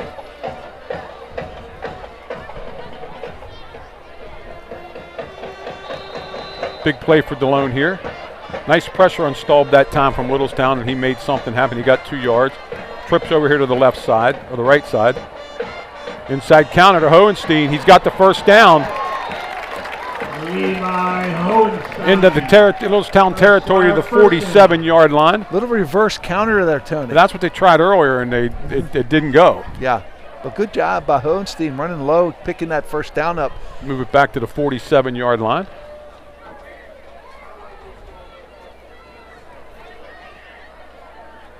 Xavier Hoey in there now for the Squire. Smith trying to get outside, but he's not going to do it this time. Conway up and brings him down at the line of scrimmage. Connor Nice Logan Conway, Tony, he's a junior, and he made a really good tackle at the line of scrimmage in the open field. Actually, they're going to give him a yard on that, 2nd down and 9.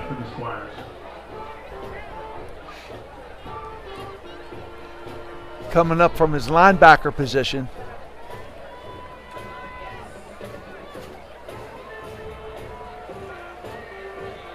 All about to throw.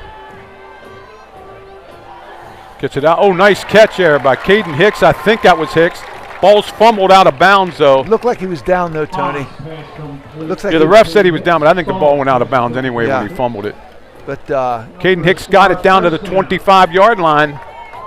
Well, Zach got to the flat, Tony. He got the field in front of him. He wasn't under pressure. He turned his shoulders and made a really nice throw. Well, that was the key. He got his shoulders square to the line of scrimmage and made the throw nice. And great grab by Hicks, too. Yep. Called it with his hands and brought it in. So the Squires working now from their own 4-yard line out to the 25 of Littlestown. 1st and 10. Give to Smith. No, it's a pass. Had me fooled. Hit the man in the slant after a play action. Well, a good job by the backs, Tony, carrying out their fakes. I thought we had to carry this way too. Cole made a nice catch. That was a great fake by Staub. Pick up about 8. 2nd down. Ball sitting like the 17-yard line right now. Delone throwing the ball on 1st down, mixing it up a little bit.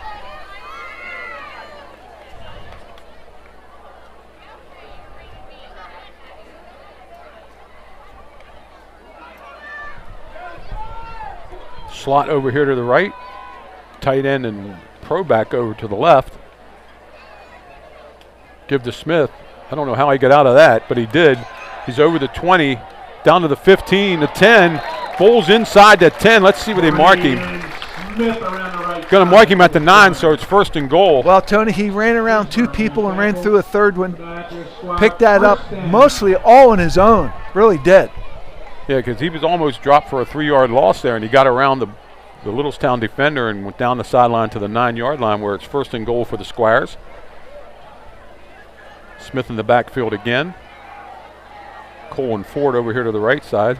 Give to Smith again. He finds a hole up the middle, dives into about the 5. Going to be 2nd and goal from about the 5.5-yard line.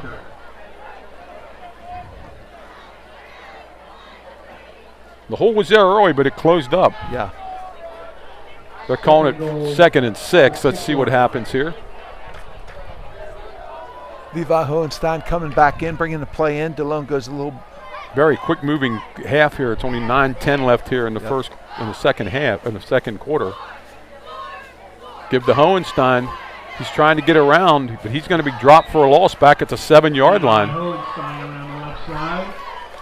Littlestown Nate Albertoni and Logan Conway with good pursuit for Littlestown, ran that play down. So it's going to be dropped at the 7, so it's 3rd and goal at the 7. Clayball's going to take the play in here. Yeah, you will. So we'll see what, if they don't make it, we'll see if they go to Nolan Krause or not for the field goal. Has the whole right side open over here, and we got Ford and Cole coming over here. Actually, Clayball on the wing also. Staub going to roll right. He's under a little bit of pressure. Looks into the end zone, throws it. Held it, threw it into the back of the end zone. It's picked off in the end zone by Littlestown. Pass is intercepted by Colton Seabrick in the end zone. Number 1, Seabrick picked it off, and it's going to come out to the 20 for Littlestown. And Staub thought he had Ford back there in the end of the end zone, and Seabrick smelled that out. Yeah, Zach Staub trying to make something happen, Tony. And so after an 87-yard drive, it ends with a pickoff. Yeah. And that's only Staub's 2nd pick of the year. Yeah. He's a little upset with himself right now, but you got to let that go, learn from it, move forward. At the 20-yard line.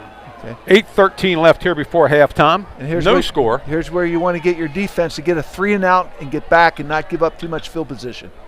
So Delone stung by 2 15-yard penalties here. Fought back and had a turnover there at the end. Give to Conway again, but he's drugged down right off the bat by, let's see who that was. J.D. Zig. J.D. Zig having a game, Tony. We should just say J.D. Zig, then if it's not him, we can. He's, if he's not making the tackle, he's getting really good penetration across the line of scrimmage. He's blown up a lot of those plays if he's not part of the tackle. I'm calling it 2nd and 10. They kept him right at the 20-yard line. Great camera work now by Mike Knoll here, drawing us into the play. Single receiver over there all alone. Getting Conway out.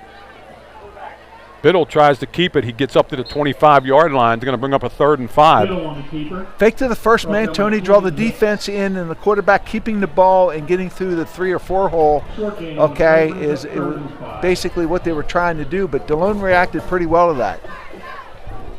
Yeah, he just follows the full, he just follows the back end of the hole.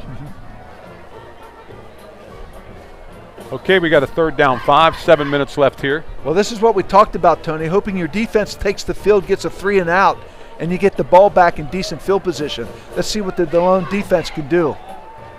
Tight to the left side here in front of us. 2 backs in the backfield. Biddle gets it. Going back to throw. Has a man across the middle. It's complete. Nice play. And the tackle's made out here. Number 1 caught that ball. Cabrick. Cabrick's going to get out to about the 44-yard line. Well, good execution by Littlestown. The first man cleared the space out. Cabrick came across. He was wide open. And a good pitch and catch. Yeah, not a lot of pressure on Biddle that time, and he had enough time to throw that, yeah, like you said, George, the clear out and the crossing pattern underneath it. Still no score. Littlestown has the ball at their own 44. Biddle takes a snap. And that's number 21. That's the other back. That's Connor Dillon. Looks like he gets about 3 yards. Make it 2nd and 7. Now with J.D. Zig in the middle again, Tony. Controlling that middle, trying to shut it down.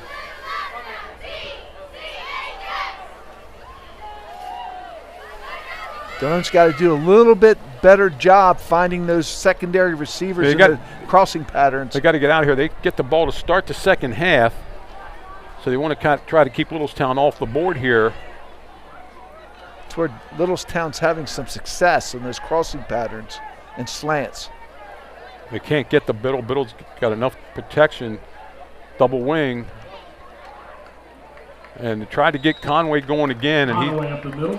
He's going to be stopped right at the line of scrimmage, maybe a half a yard. 3rd down and long again. Yeah, Chase Martin in there, Tony, from the other defensive tackle spot with the first hit. Where are they marking him? Yeah, I don't know.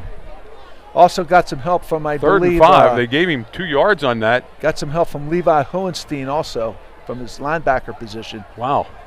So here we go, Tony, another 3rd down. You want to try to get off the field. Littlestown's going with a slot right, split left, the offset eye beside the quarterback. Now Logan goes back into pistol formation. Conway. Biddle has it. Back to throw. Biddle under a little bit of pressure this time. Has a man downfield, throws it downfield. It's through his hands. In 21's hands and out. That would have been a touchdown. Connor Dillon, Tony, senior running back, okay, broke open, and I'd say the quarterback put that ball on the money. What a throw by Biddle. Yeah, he had it right there. Yeah. Connor Dillon had a step on the defender. 2 steps. Littlestown's going to punt it and play field position here. Well, that's the name of the game at this point right now. Nothing. They don't want to give Delone a starting position at midfield. Delone does not want to jump here. Snap's good. Kick's almost blocked. Picked up by Hohenstein. He gets up over the 20. That was Clayball back there. Okay. Clayball gets up to the 21-yard line where the Squires are going to take over there. With 4:30 left here in the first half, nothing. So in a way, Delone's defense comes through, but well, Tony, I'm going to say Delone's fortunate. Twice now, Littlestown has had receivers behind our defenders, missed them down here on this end, dropped the ball on this end. Okay, could have had 2 scores. Well, if you look at Delone's defensive statistics, they're very good against the run, and they give up a lot of yardage in the air. Yep. Well, so far, here we go. Nothing. Stahl brings the back in motion, has the ball. Up the middle goes, I'm not sure if that was Hohenstein. Hohenstein picks up maybe 2. That was that inside counter again, Tony. Conway on the tackle. Short game brings up 2nd and 9. But 2nd down 9.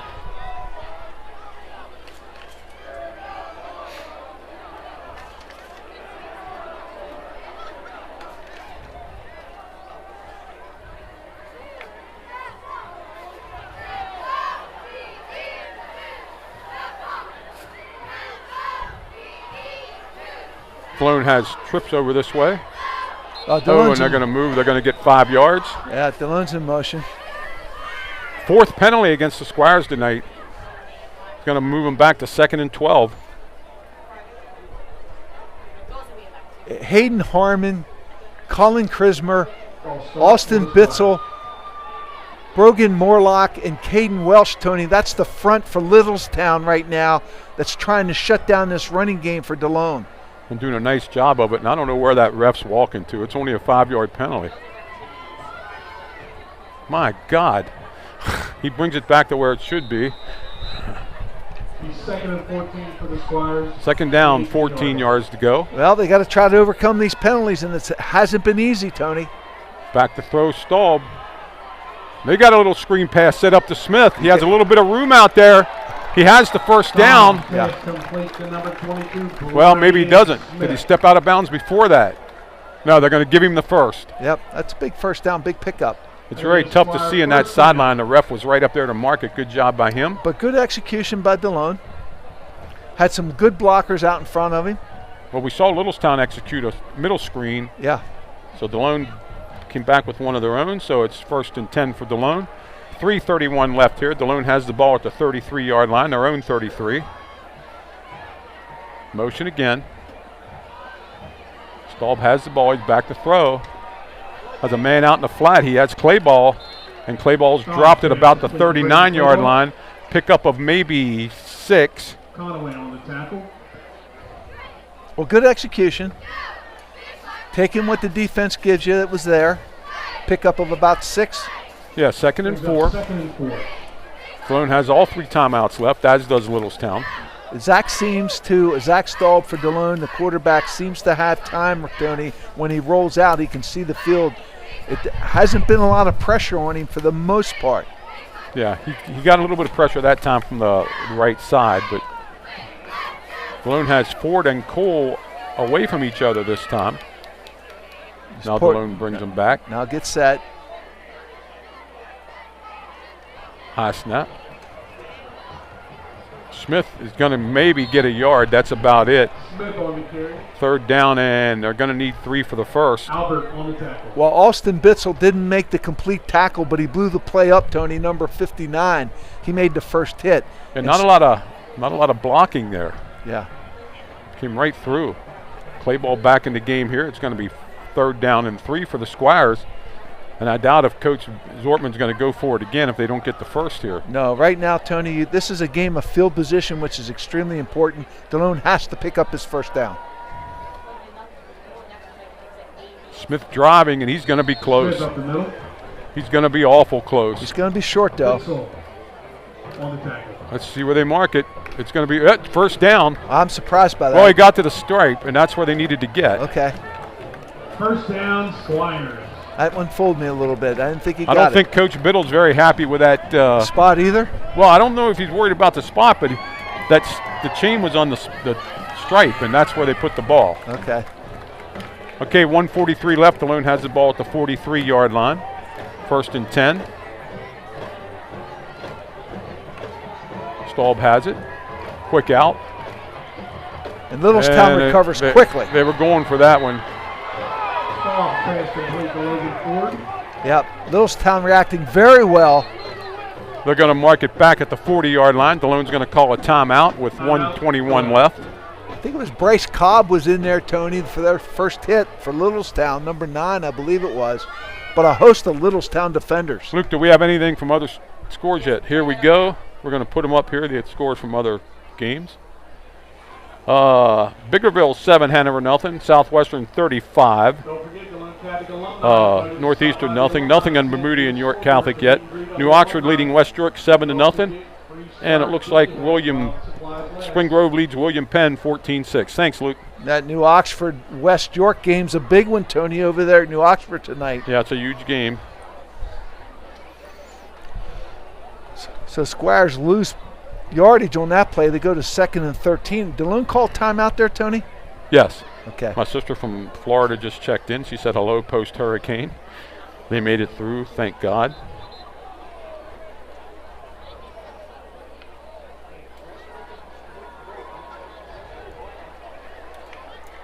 So Delone's going to have it at the 40-yard line, second and 13. Nice defensive play there by Littlestown. Both teams, Tony, struggling to get their running games going a little bit, although Delone had success that last series. Littlestown has a lot of people back. Now we got something going on here. I don't know what's going on there.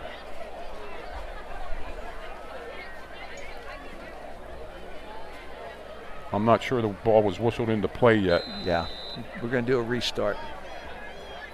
Littlestown has 4 deep here. Staub gets the ball.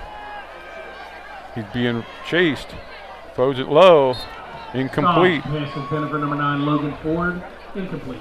Delone has a man down out there. He's up. Hayden Harmon, senior, Tony.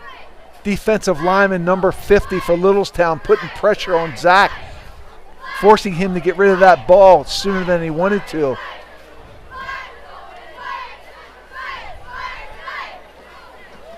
Staub and Holstein coming into the game.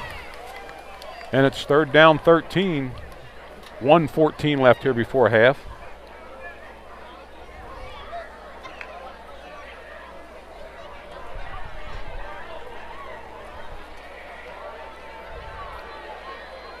High snap, Staub has it. There's a draw. Inside draw. Smith gets maybe 4, but that's not going to be enough. I think he gets back to almost the original line of scrimmage. Yeah, original line of scrimmage. Clock running. Let's see if Littlestown called a timeout, I believe. Timeout, Littlestown. They'll have 2 left after this punt, so it's 4th down and 9. Delone's going to have to punt the ball away with 1:03 left here.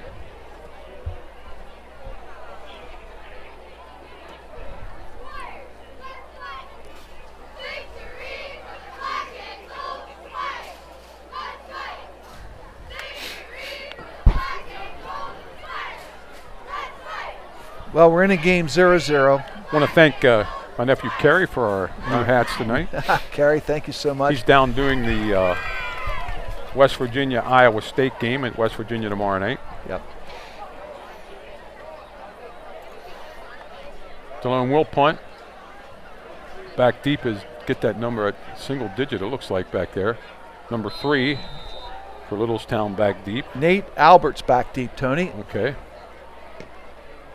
Nice punt. Yeah, kicks it away from him. Kicked it away, and the ball takes a Littlestown roll, though. It's going to be down at about the 33-yard line. So that's why Littlestown will take over with 53 seconds and 2 timeouts left. Yeah. Well, Littlestown knows, Tony. Nice round of applause for our alumni cheerleaders, including Amy Rickrow, Betsy Ernst, Kathy Suffin, and all the alumni cheerleaders. Littlestown knows, Tony, that they've gotten their receivers behind our secondary twice. Okay. Yeah, we'll have to see what kind of defense Delone and Biddle has yet to been. Well, maybe one time rushed that I can remember. At the 33-yard line for Littlestown.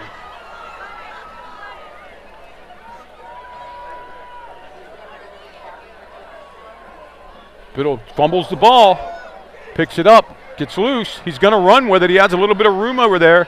Steps out of bounds right before the first down, about the 41-yard line. So now there's 46 seconds, so Littlestown averts catastrophe there. Well, Brody Biddle doing a good job not panicking, picking that ball up. Well, he's a senior, kept his head up. Turned the corner and picks up positive yardage, 8 yards, and gets out of bounds to stop the clock. Very smart play, very athletic play. Second down, 3. I'm going to be with you. I'm going to say second down 8 because I think he got like 8 yards on that. Yeah. Conway comes out here. Biddle's alone in the backfield. Trips one way, slot the other. Throw. Wow, incomplete. I think they weren't on the same page that time. They weren't, Tony. It looked to me. It looked to me. Was that Hooper over there? I think so. I think it was number 13. Yeah. Had he waited a little bit and put air into that ball, it looked like Hooper was going to break into the open area. But I think he was supposed to. Do a hitch. Quarterback's reading hitch. Hooper's reading a streak. Yeah. So it's third down and 3. 42 seconds left. Both teams sitting on 2 timeouts here. No score. Nothing to really recap here. Pistol formation for Littlestown. They're going to try to get the first on the ground, and it's not going to work. No. He's bottled up, and I'm not sure he might have got a yard. Still going to be 4th and 2. J.D. Zig in there again. J.D. Zig, let's see who called timeout that time. Squires called the timeout that time. See if Littlestown now comes up and goes for it, or they punt it away. Yeah. I think the smart thing's putting away. Game of field position, Tony.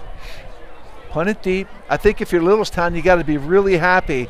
You've played Delone to a stalemate. You've missed some long touchdowns. Just missed them, okay? You know you're in this game and you can play. And Delone actually had a 91-yard touchdown pass called back, and and then they went on a 87-yard drive, only to get picked off in the end zone. Yeah. So both teams had chances to get into the end zone, but penalties and turnovers kept them out. And it looks like Littlestown is going to punt the ball, and I'm sure Coach Zortman told his team not to. And it's the right move, Tony, because Delone picks up 15 yards there in field goal range. Yeah. There's the snap. Taken by Clayball. He's got something here. Got a little bit of room. He's up to midfield. So Delone, with 28 seconds left, has the ball at midfield. That's a gutsy play by Clayball to even catch that ball. It was. Braden Clayball, Tony, puts Delone in position here. If they manage the clock well, if they can. Well, they only have one timeout now left. But yeah, you got to get the ball out of bounds, okay? Or if they can pick up, I'm going to say 25 yards, they may be in field goal position. Oh, yeah. If they get to the 30, they're going to try a field goal. Yep. The wind has really died down. The flag's almost limp right now. So yep. Secondary looks like they're playing off Delone. Back to He's throw. got him right there. Has him out in the flat here. Get out of bounds. Get out of bounds. There you go. And it's not sure it's a first down, but yeah, it probably is up to the 41. Yep. First down. Just first a down little for Delone. bit, maybe too much of a cushion by Littlestown there.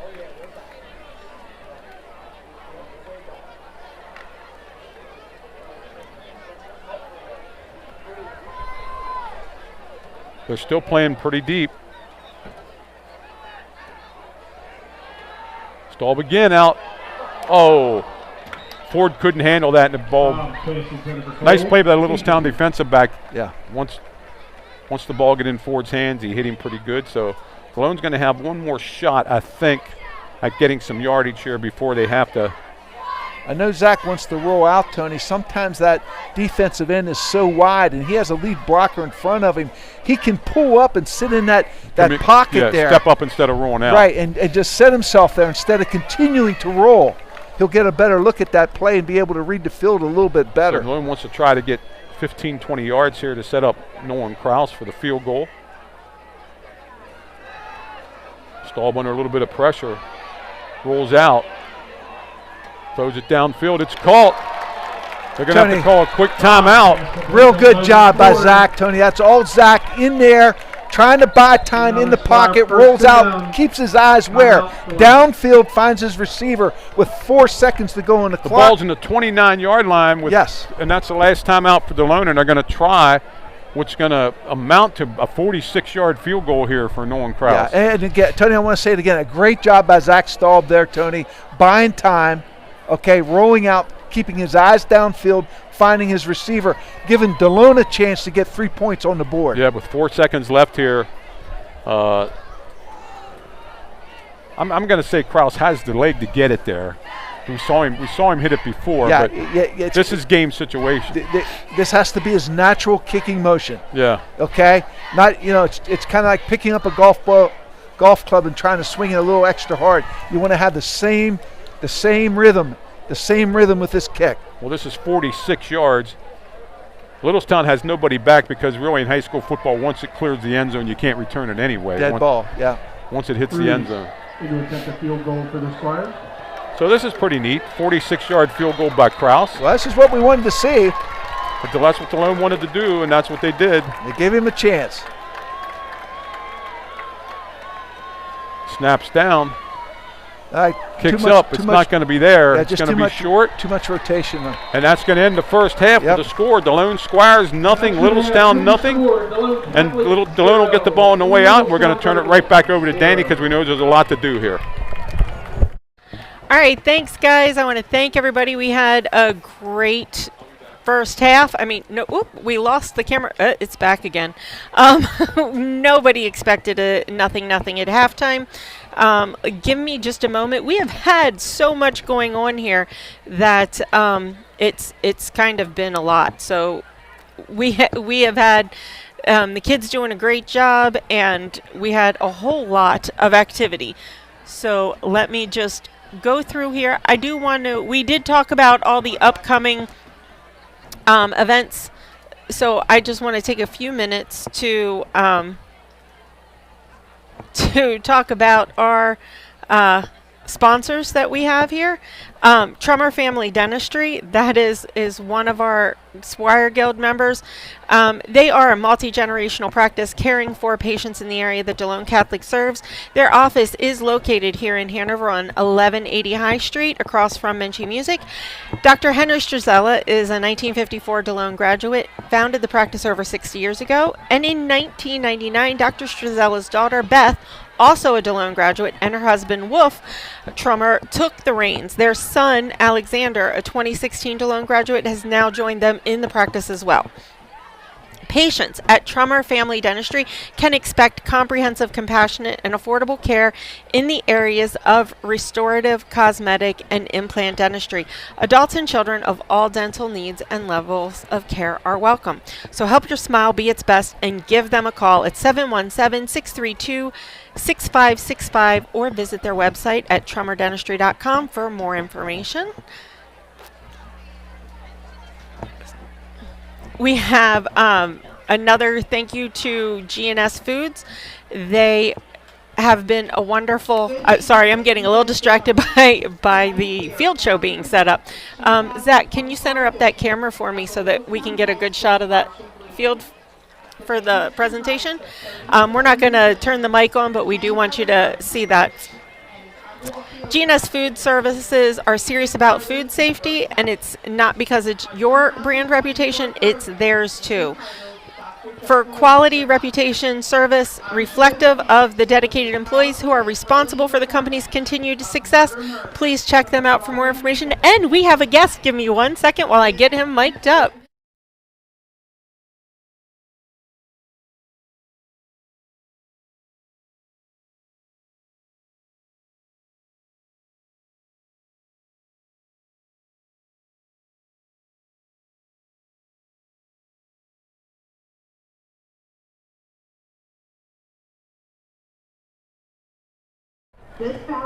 Thank you for joining us today, Joe. How are you doing? Doing all right. How are you?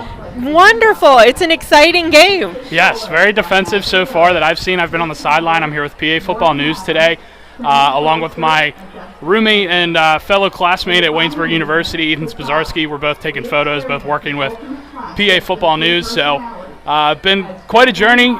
Just drove down this afternoon, left at about 12, got home at about 5, and now we're here for a football game. Wow. So tell me, you've been a graduate now for a year. We have open house and fall open house coming up. Give us a little perspective from a student coming back as an alumni, where you are and how Delone has helped, and why'd you come back tonight? I mean, obviously you're here reporting, but... Right. Well, I came back tonight because, of course, it's homecoming. Myself, I have all my brothers have gone through here. Andrew Cirillo, who's a graduate of last year's class, is now attending Juniata College. He was here and he graduated along with myself. And then currently Gabriel Cirillo.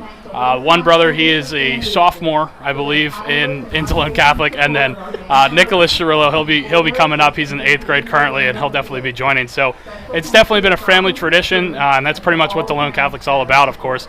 And in my years, I mean, it's doers of the word, and that's one thing that I've definitely applied outside of college or outside of high school and in college. So it's definitely Delone Catholic has prepared me for a lot of different things in my life. And one of those big things is being prepared for dealing with those outside things. So dealing with other people, maybe people that I don't get along with quite well, or maybe people that might be over top of me in different news and stuff. So it's definitely one of those things that Delone has definitely prepared me. You can grab a headset and join us. Sorry. Reverend Rudolph popped up here, and he's like, "Oh, Joe can have my time." I'm like, "Well, there's another headset. You can join us." We were just talking with him about his time here at Delone, and for the families coming in for the other headset's back there with the mic on it. For the families that are considering Delone in, their 8th grade students, or even their 7th grade students coming up, what advice would you have to them if they're kind of on the fence about where to go? Well, definitely myself, I came from the public school system in Carroll County. Myself, I'm from Maryland. So I came from the Carroll County public school system. I was there from kindergarten to 8th grade, and then we found Delone Catholic through Reverend Rudolph, actually. His son, Asher, he came here, and that was kind of one of those things. I had connections with him. He was a coach of mine, and I also worked with some of his sports camps. So definitely I was able to find that outlet through Reverend Rudolph, but then also being able to come to those open houses, come to those different products that Delone Catholic has put on, and I was able to come embrace the school spirit and embrace everything that was going on here at Delone Catholic. So it was definitely one of those things that as you make those connections, as you make those different relationships with people, you do want to end up coming here at some point. So definitely if you're in the 7th, 8th grade area, maybe you're in the public school system, maybe you're not, you're going to come here, or maybe you're not, still come to those open houses, still make sure that you're going to those, that way you can at least dip your toe in and get to know those different people here at Delone Catholic. I'm just letting you know you're both on camera now. Awesome. So, Reverend Rudolph, I know there's so much you can talk about. We were talking about open house and how Delone has impacted him. We have open house coming up, so I don't want to take away from whatever you want to talk about, but if you want to join in there, I mean, I know you have seniors this year, you have kids coming up through. What would you want to tell families? Yeah, first of all, I can remember having a conversation with Joey's mom, Dana, in Walmart down in Hampstead after they had kind of explored and went to maybe one of those open houses, and we had like an hour conversation in the middle of an aisle in Walmart about all that is right with Delone and how Joey and his brothers could benefit, and so that's just the way it is here. Is once you get a taste of Delone, even if you didn't grow up in McSherrystown or in one of the parishes, you quickly become a member of the family, and that is because of the value that you get educationally, with the arts, with programs like this, and with athletics. It's just a perfect place for many young people to pursue their high school education. I know my son, our son, he transitioned in here on. He was in cyber school, but wanted to come to Delone before he headed off to college because he wanted that in-person experience.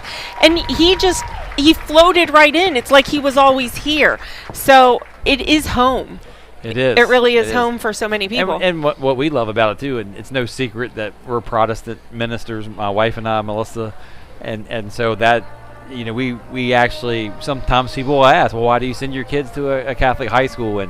And the first part of that answer is we love sending our kids to a faith-based school, and Catholic school has been nothing but a positive experience for Asher, Marley, Lydia, Ernie, Johnny, and Shaw. And of course, we're United Methodist, so we have lots in common anyway. But even if there are a few differences, it's a growing edge. It's a growing spot for our kids, and the teachers that are in the religion courses have all been respectful and helped our kids along. And so we absolutely love the faith part of a Catholic school education.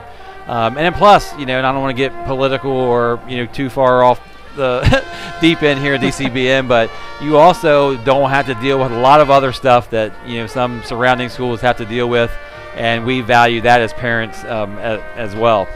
And I'm sorry, I was going to say, I'm going to keep talking, but I'm going to switch over so they can see this awesome field show, but I want them to keep hearing us chat. Right. But, I mean, there are a lot of components, and I really think if you listen to some of the ads, there's something for everyone at Delone Catholic, and that is so true. That's not just a marketing line. Joey, how has Delone prepared you going off to college? Do you think there was something here that helped you there?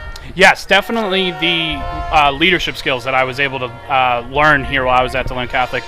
Myself, when I was a student here, I was a leader in multiple different things. I was vice president in our student council group for the senior class when I was here, and then also president of the Minithon committee that was going on, raising thousands of dollars for childhood cancer and stuff like that. So definitely the leadership roles I was able to bring into my experience at Waynesburg.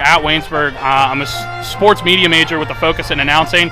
I'm already really hands-on in there. I'm working as a producer for our pop culture show. We call it Culture Shock. So every single week we're talking about something pop culture related. I'm a producer, director, host, talent, cameraman, audio, graphics, teleprompter, all of it, along with being an announcer for our sports network, our radio station, and all that stuff. So it's been great and able to make those networking connections. I've been able to come back to Delone like today to be able to do some sideline reporting and stuff through Twitter, through PA Football News, and all those different experiences. I'm wearing a WTAE hat. I'm fortunate enough to work with one of those news stations near Pittsburgh, which is Waynesburg's very, very close to the Pittsburgh area. So just all those different connections I've been able to make because I was able to learn how to make those connections here at Delone. I was able to know how to talk to people, learn how to make those leadership skills, and know how to solve those problems very easily, definitely here at Delone Catholic. And having been blessed to be able to watch you interact with, like, for kids who are natural leaders, which I think it was fostered in you in Delone, but it came out, you are a natural leader. I saw you bring that out into other kids and help pull them out of their shell. But for those kids that's not their personality, there's still a place here. I'm going to throw Zach under the bus, who's sitting here and not on mic. He likes to jump in, but he doesn't like to be out in front, and he still thrives. I've seen him do wonderful things he's on our on-field camera a good portion of tonight, and he's phenomenal. So Delone has that way of finding you where you are and pulling that out of you. Exactly. No matter what you're doing, I mean, any position, whether it's in my field, which is similar to this, working camera, stuff like that. Working the camera is one of the most important parts of a broadcast. As many of us know, the only way that I can announce is if there's a camera to show the field, because if I can't announce, there's no camera. So It's definitely one of those things, is no matter in what role you're with Delone Catholic, is that whether you want to be in a smaller role, a leadership role, just something that's going to satisfy you and make sure that you're going to be on that right track to go into the real world after you leave Delone Catholic. I mean, we do it all here. I would never regret any decision I made here at Delone Catholic. And Reverend Rudolph, with your family, I mean, it's a very widespread interest through your children and through the students that you see. I think, would you agree that no matter where you fall in those gaps, whether you're I'm not ready yet versus throw me in, I'm ready to go. Right, and that's one of the beautiful things about having a big Catholic family. As a Protestant, we have 7 kids, so we're honorary, Joey. But you parent them the same way, but they all have different gifts and graces, and so there is a place here for them in the Delone Catholic and in the feeder schools, regardless of what their current interests are. And that's a microcosm for how all the student body feels, I'm sure. There's something for them to do and a place for them to get excited about in the classroom and beyond. And I know with my daughter, bless her heart, she's probably going to screaming right now, don't talk about me, Mom. But there were times she wanted to be very involved, and there's times she's like, I just need a break. And she could have that here and never lose touch, which I think was a good... I was looking at some of the stats that Mrs. Furman had down there, which is great. We have a 13-to-1 student-to-teacher ratio, which is small enough to get you that personalized attention, but big enough to do fun stuff. Right. I walked into my husband's classroom, and the kids were bouncing balls across the long lab tables, and he goes, they don't know it, but they're working with projectiles, and we're going to talk about that next. Exactly. So you were having fun while you were learning. I also want to say one thing about family here as well, and Joey knows from bringing his little brothers up, is that I get to have my kids here with me all the time. And like Shaw is my 3rd grader. Her birthday's this Sunday, by the way. Happy birthday, Shaw. She's out here running around, and the boys are at home with their mother, who's not feeling well tonight, so hope Melissa feels better. I wish they were all here. It's just part of the family business is to be here on campus and with the community. Yes, and it's great. It's great to be able to see that. We were here at soccer, and while siblings were out playing on the field, their younger siblings were fetching the ball and throwing it in. So it really is a family affair here, whether you're... Right. I do want to mention 2 individuals real fast before we get back to George and Tony. We got a minute and 30. But anyway, Bailey Stetter competed today in the District 3 tennis tournament. She came up a little short, but we're super proud of her year. She'll continue with our team, who has won 2 matches now in the district tournament.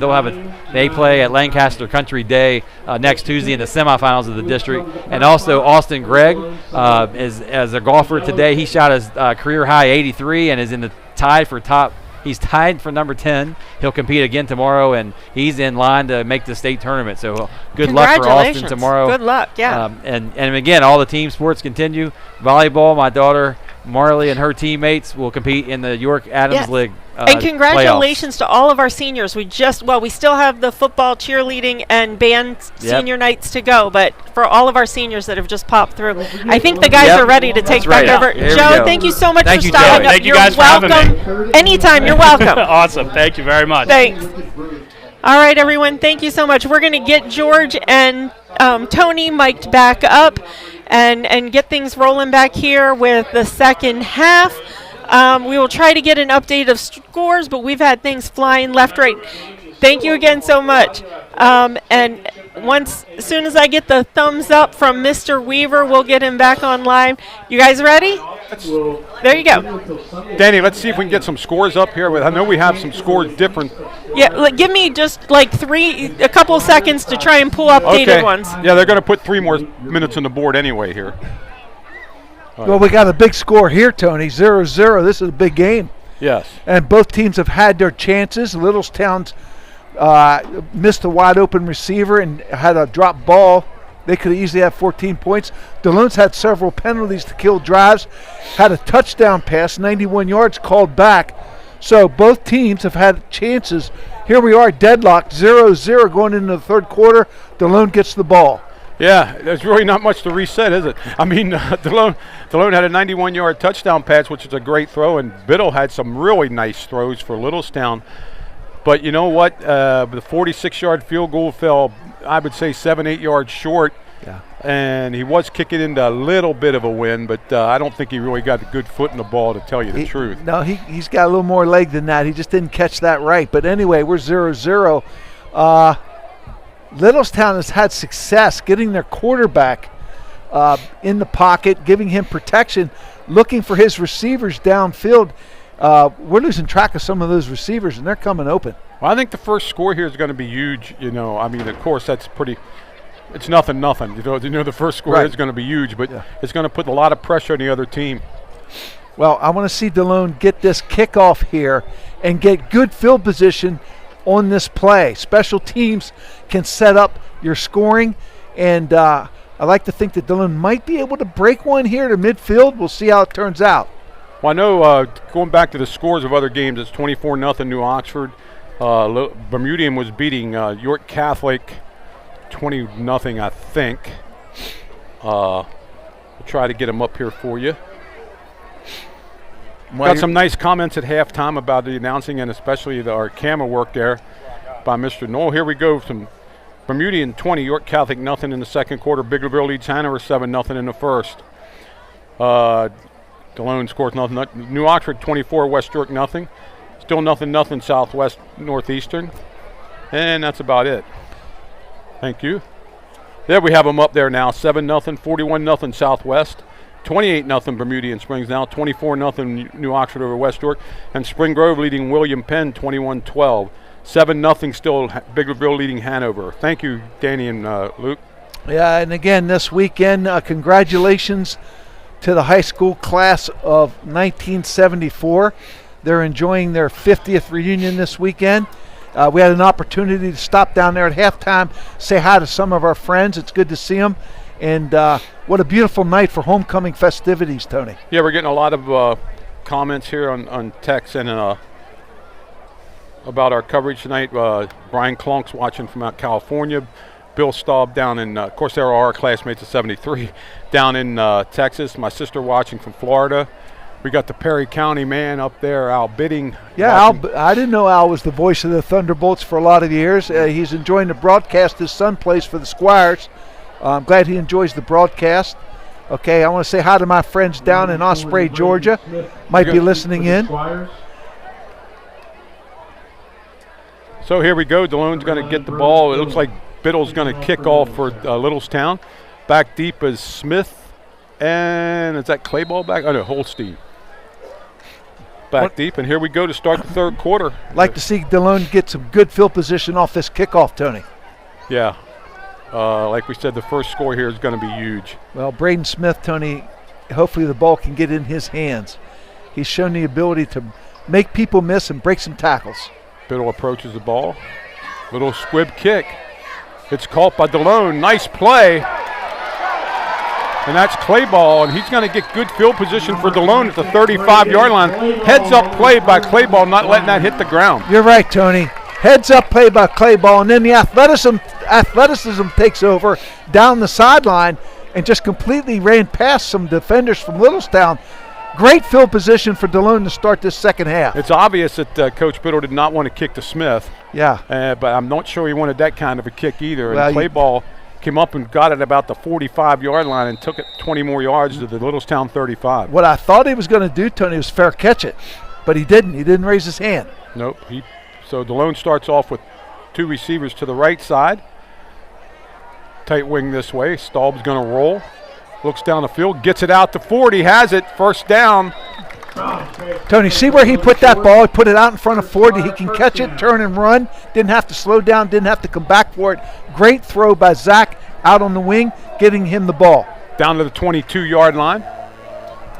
I know Staub, when he throws left, he has to get his shoulders running around, but he's a much more natural thrower to the right. Of course, he's right-handed, but that was a great throw. Yes, it was.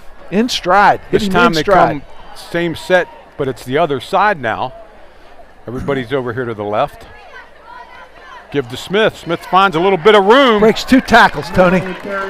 Almost has a first down. Give him 9 yards on that carry. No hesitation there, Tony. Into the hole, running hard and low. Breaking a tackle, picking up 9 yards.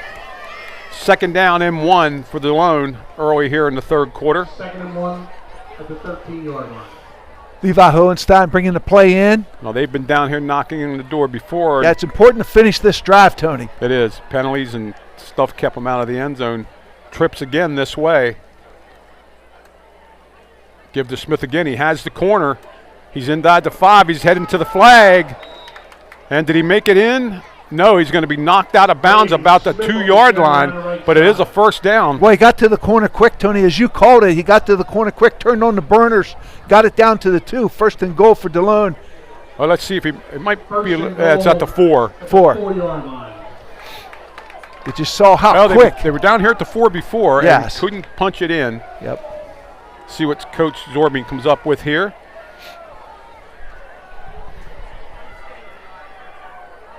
Squires capitalizing on a short kickoff. Give to Smith again. He punches it up the middle. He's awful close. He's got it. Touchdown. Braden Smith with a 4-yard run here with 11 minutes left in the third quarter. Well, no hesitation, Tony, putting his head down, driving those legs, and picking up those tough yards. Exactly what you wanted to do if you were Delone, to come out here, get the ball, take it downfield, and score. Very crucial extra point, I would say. Yeah. Yep. Because, Delone got the first score, which they needed. Nolan Cruz will try to keep it on the 7s here.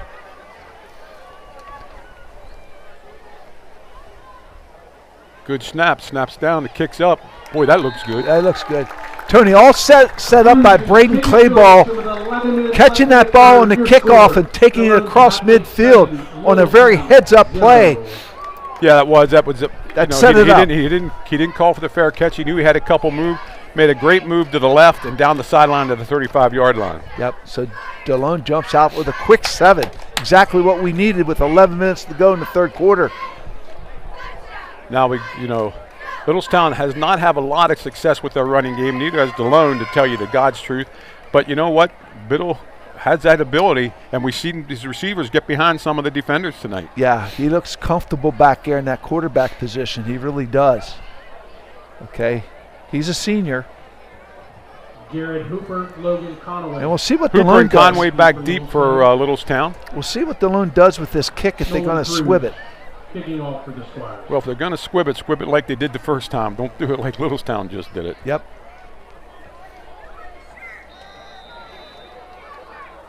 Also, hello to Eugene Biddle, Coach Biddle's father, he's supposedly watching from the villages also down there in Florida. Cruz bangs this one. Back to the 5-yard line. And that's going to be all about up to about the 21. That was Conway to the 21-yard line. Pretty good coverage there by the Squires. On the tackle for the Squires. So let's see if Delone's defense now can answer the call. And actually, they're going to mark him up around the 20. What do you got here, George? 23 maybe. Yeah. Tony, I want to do a shout out here to J.D. Zig from his defensive tackle position in the first half. I've got him for 6 or maybe 7 tackles. He's controlling that middle. Biddle gets the ball, hands off to Conway. Conway bowls his way for 2. Yeah, tough yards. All There's no other way to put that. He bowled his way for 2. All tough yards. Put his head down and just motored ahead. Let's call it 2nd and 8. Up to the 31-yard line. I'm sorry, the 26-yard line, not the 31. But to go back to that first half, Tony, neither team had a lot of possessions. No, it was a very quick first half. Delone had a time-consuming 87-yard drive that went, for no score. Littlestown puts trips over to the right side and runs in motion. Conway this time gets a little bit of room, and I think he might have the first down. Yeah, good running in there by Conway. Change of pace, change of direction. Well, what they did, they faked the jet sweep and then gave it to Conway underneath it, and he picks up 7 yards for the first down. Yeah, picking his way up the middle. It's the best way I could describe it. Up to the 33-yard line where it's going to be 1st and 10 for Littlestown. Yeah, new set of downs for Littlestown here. And so we've seen 3 running plays here from Littlestown.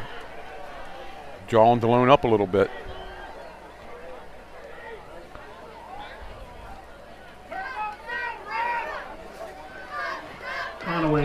Conway, now he's starting to pick up a little bit of yards. He has like over 500 for the year, and he just got 5 more. Well, here's their number 1 runner, number 20. And he's only a junior, 5'7", 145, but he's quick in there, Tony.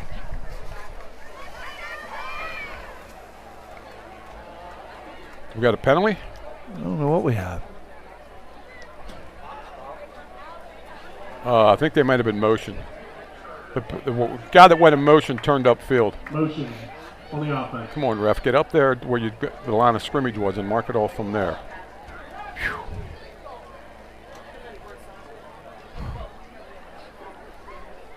And we got a 1st and 15. Yeah, it should be 15. We heard somebody yell down here, but I didn't see the flag go out. Me neither. Yeah, it should. 1st and 15, Littlestown at the 28-yard line. So that takes away a nice run by Conway and makes it 1st and 15. Clock running.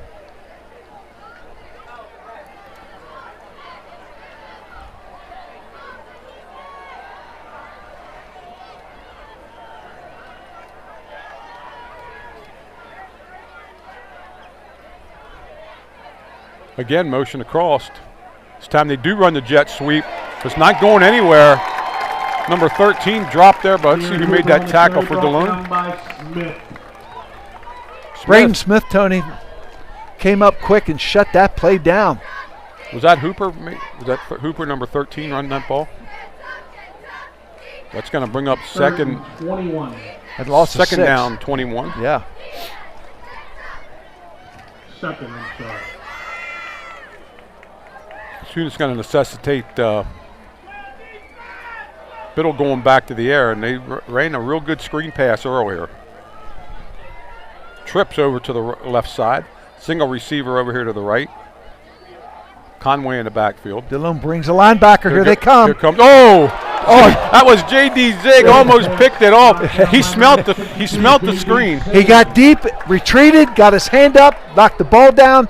Almost got his interception, and he was looking at 6 points. Yeah, what a dream for a lineman. He's out there thinking, I could have been dancing in the end zone. Yeah. Look at He'll go to bed tonight thinking about that one. But irregardless, great play and good heads-up recognition. I mean, bringing himself under control. It was a great recognition that it was a screen pass. I mean, I set it up here that it might be a screen because I'm looking back at what they did well in the first half, and to repeat that. Yeah. Now I would think they would try to go deep with a crossing pattern. Or a slant. Well, that's, cross underneath. One of them guys over there in the trips. Yeah, and there it was, 13, Tony. Was coming through. But that's Garrett Hooper was bringing it across the middle. Going to be 5 more yards against Littlestown, bring up a 3rd down and 27 now. Motion on the offense. Well, actually, they called it motion, but actually it was the interior lineman jumped. Ball back now at the 15-yard line. Trips over this way now. Same play the other side. Well, Delone don't have a safety here. Yeah, they're man to man. Looks, he's under a little bit of pressure. He's dropped, and it's for the first time Delone's going to get a sack. Back around the 13-yard line. Biddle was hit, and Caden Hicks, Tony, made that tackle from his defensive end position. Puts him 4th and 27, and Delone should get really good field position here. Actually, I think it's a little more than 27. They're going to call him back to the line of scrimmage. That's the first time Biddle was really rushed. Yep. Is that Cabrick punting the ball? Good snap. Clayball picks it up in the bounce, but nice tackle out there. He says no, his leg was not down, but the ref put him down. Yeah, Clayball said he was laying on the tackler, laying on top of him, and his feet or his knees didn't hit the ground. But either way, he made a nice play to stop the ball. Yeah. The ball's going to be spotted at the 42-yard line of Littlestown, 1st and 10 for Delone. Okay. So Delone, I would say now if they can put any kind of a drive together here, they would have Littlestown a little bit more in the ropes where they'd have to go completely to the pass. Yep. 1st and 10 Squires at the 42-yard line. Stahl brings it in. Well, let's see if we can get Braden Smith the ball here and give him some rushes. See if he can pick some things up. The refs are talking about something here. I don't know what is going on right now. But now we're ready to go. Looks like everybody's had their say. Squires come out, trips this side. Give to Smith. Smith gets about 2 in his own and gets dropped at about the 40-yard line. Yeah, good reaction in there.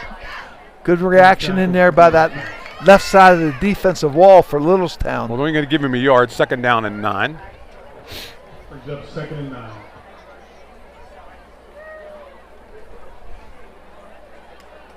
Time the Squires go slot to the right. Tight wing over here to the left. Stahl rolling out. Has a man downfield. Almost picked off by Littlestown. 2 receivers in the same area there for Delone. Well read by Nate Albert, Tony, from his cornerback position, number 3. Read that ball all the way and almost picked it off. 3rd down and 9. Staub giving Levi Holtenstein the call here. Coach Zortman going to have to hurry to get this one off. Yeah, taking a little bit of time here.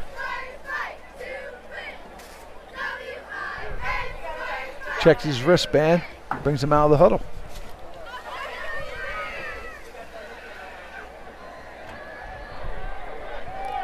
Trips over this way. Back to throw Staub. Has a little bit of time, gets it out in the flat. It's caught by Holtenstein, but he's not going to have the first. Up to about the 35-yard line, going to bring up a 4th down and maybe 2.5, and I think you got to go for it here. I think so, Tony. I agree with you on this call. Brings up 4th and 3. 4th and 3. Good pass there by Zach. Actually, it was a pretty good catch by Holdenstein, too. Yes, it was. High, 6-yard gain. On good that. hands bringing it in. So let's see what Delone comes up with here. They're going awful heavy to the left side. The right side, I'm sorry. Wonder if they try to get to the corner. Staub's going to be dropped for a loss. And again, I think he would have been better off stepping up into the pocket than trying to get wide. And he's dropped at the 42, and it's going to give Littlestown really good field position here with 6:28 left in the third quarter. Brogan Morlock, Tony, he's a junior from his defensive line position, made that tackle. Yep. So Littlestown takes over in good field position, their own 42. 7-0, Delone Catholic, 6:28 left here in the third quarter. Delone drive stalled as they went for it again on fourth down, and Littlestown's defense rose to the occasion. Slot to the right, split out to the left. Motion across. Biddle's going to take it himself. Has a little bit of room, gets. Biddle on the keeper around the right side. They're going to give him 7 yards up here to the 49-yard line, where it becomes second down and 3. Parker Hohenstein made the first hit there, Tony. Looked like he was shaking up a little bit, but he's staying in the game. And that was a run all the way, I think. Yeah, it was. Yes, number 12. Second and 3. Second and 3.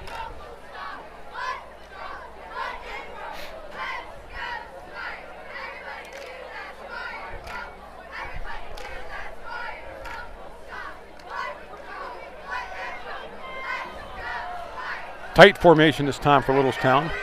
Bunch over to the right or the left. Here comes a man in motion, number 21. Quick pitch, trying to get the corner, and he's not going to get there. Yeah, guess who, Tony? Braden Smith, 22, running him down. Braden Smith runs down Conway again. Yep. And that's going to bring up a third and a little bit longer now, probably around 5 for the Bolts. Third and 4.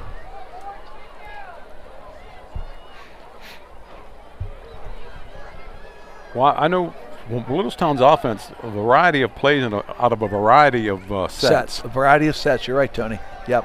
With motion, too. Trips over here to the right. Single receiver to the left. Biddle back there with one back. He's going to roll to the right. Look downfield.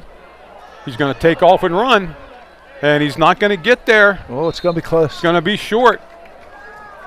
He's going to be a good yard short. 4th and a yard. See what Littlestown does at the Squire 49. I think you go for it for Littlestown. I don't think there's any question. It's every bit of a yard.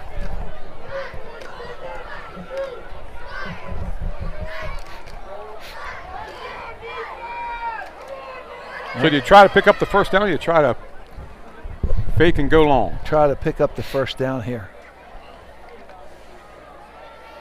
But I'd find out where J.D. Zig is and I'd run away from him. Quarterback sneak, and yeah, I think he got it. I think he got it too. It all depends where we mark it here. Yeah. And it is a first down for Littlestown. They're going to mark him the whole way up to the 47-yard line of the Squires. 1st and 10, Littlestown. Clock running, going to be 4 minutes here shortly left in the third quarter. Delone scored on their first possession here in the third quarter to make it 7-0, and that's where we stand right now.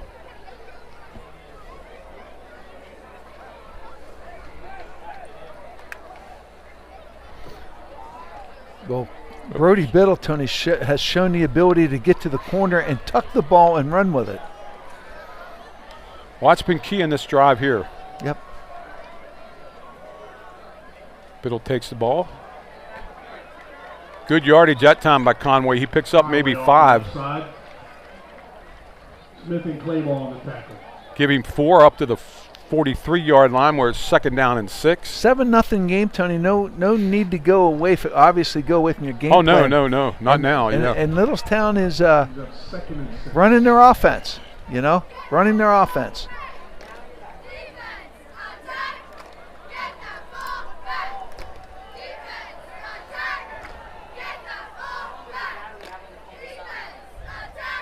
High snap.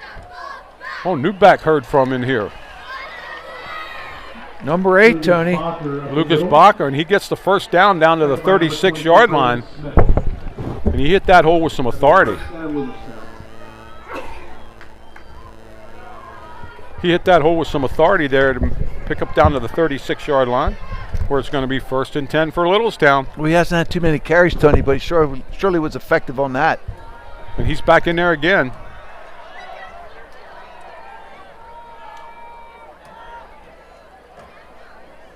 High snap. They're going right back to him. This time he don't go anywhere. Not this time. Maybe a yard. Number 17 in there made the initial hit. Ryan Smellion. Clay ball was in there. Smellion was in there. Give him half a yard on that. I'm going to still call it 2nd and 10 here. Hicks was in there. Really good reaction there by the Delone defense as we go to 2nd and 10, maybe 2nd and 9.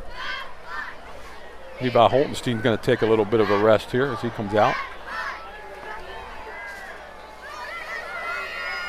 Offset eye, motion, across. Back to throws, Biddle. There's the slant, wasn't there, takes he gets off. Loose again, and he's going to be awful close to the first down again to bring up a 3rd, maybe 2. Flag on the play, holding Littlestown. Holding against Littlestown we got back here. That's going to come back to the line of scrimmage in 10 yards. But you saw a good example there, Tony, of Brody Biddle being able to put that ball, take it down and take off with it and run effectively.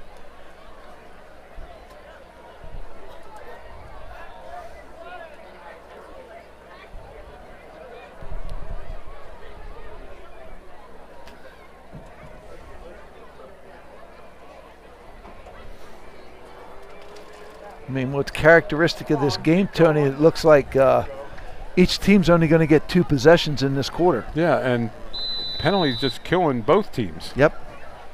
Littlestown had a nice drive going. Now this puts them behind the chains and makes it 2nd and 20. 20 at the 46-yard line. They're back at the 46, 2nd and 20. They empty the backfield. Actually, they keep number 8 back there with Biddle this time. They got a bunch set over here. Biddle's going to throw. He's under a little bit of pressure, and down he goes. Yeah. Brought down by number 6, Caden Hicks grabbed him and dropped him down for another loss. Well, from his defensive end position, Caden Hicks coming across the line very quickly, putting pressure on the quarterback, throwing him for a loss. You're really putting Littlestown in a hole. 3rd down and 20. It's further than 20. It's 3rd down and 3rd and 27. 27. 27-yard line. Clock running, and you're right, you know, even if Littlestown punts. Delone still playing man-to-man out there, George. See if they throw a screen again. You got Biddle down the, it's picked off. Squires pick it at Smith. He's up over the 40, 45, brings it back up to midfield. Well, they walked up, Tony, looking like they were going to play press coverage and then backed off. And Biddle got walloped there, and he's a little slow getting off the field. Let's hope he's okay. Yep, he took a pretty good hit. Braden Smith picks it off, brings it back to the 48-yard line of the Delone Squires, where it's going to be 1st and 10 for Delone. Squires at the 48-yard line. And Biddle's he's going to need some help getting off the field here, I think. So Delone's 2nd possession, George, you're right. There's only 26 seconds left in the quarter. Yeah, basically each team had 2 possessions in that 3rd quarter. And you're right, Tony. Both teams keep hurting themselves with penalties. Okay, yeah, they're knocking the door down there at the 27-yard line, and all of a sudden a hold and a sack, and they're back. Yep. So Delone has it at the 40, and Delone had decent field position the last time they had the ball, and couldn't do much with it. Yeah. So Biddle was under some pretty good pressure that time and left he it go. took a pretty good hit. Now he is standing up, which is a really good sign. Yeah, you don't like to speculate about injuries like that, but it just looked like he might have got knocked out of wind with the way he went down there. And so with 26 seconds left, again, we want to thank everybody for commenting on us at halftime. Thank Danny Smith and the AD for having a halftime and telling you all about what's going on here at Delone. And we got some other scores here. Bermudian 28, York Catholic 7. West York still up 24-0. Biggerville still leads Hanover 7-0. And Southwestern all over Northeastern 41-0. And Spring Grove hanging under a 21-12 lead against William Penn. Here we go. Squires up to the line of scrimmage. Stalled back to throw. has a man out in the flat, overthrows a wide open Logan Ford, and actually had Chris Cole down the steam too. Yeah, his pick there, Tony. He had his pick of receivers. You know, I think he was so wide open. I think he got so excited. He just rushed his throw, I thought, just a little bit on that. So Coach Zortman comes out with a first down pass. Yeah. Second time we've seen that. Well, I like the call. Just overthrown. It was there. Delone looks like they're getting people to the flats open. Yep. Ball's moved back to the 48-yard line where we started. Give to Smith. Smith finds a little bit of room early, but then it closes up quick. Tough yards. Good reaction. Good reaction by the Littlestown defense there. Give him a yard, and that's going to be the end of the third quarter. Shutting that down quickly. Scored Delone Catholic 7, Littlestown nothing. Looked like Braden Schuler's in there, number 72. Number 72 for Littlestown. He's a ninth grader, 6'2", 315. 27-0. So. 27-0 in the third quarter with 6 minutes left. So just got told by Luke that New Oxford leading 27-0 in the third quarter with 6 minutes left. Yeah. Tony, I just want to thank your wife for sending us those score updates. Yeah, my wife sent it. She's at the New Oxford game. She's sending the scores.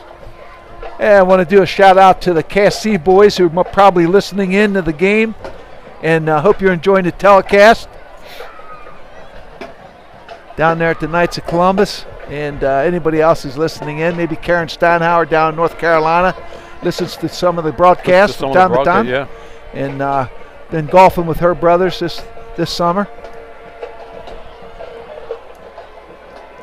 Either way, Delone goes to York Tech next week for a 10 o'clock game on Saturday morning.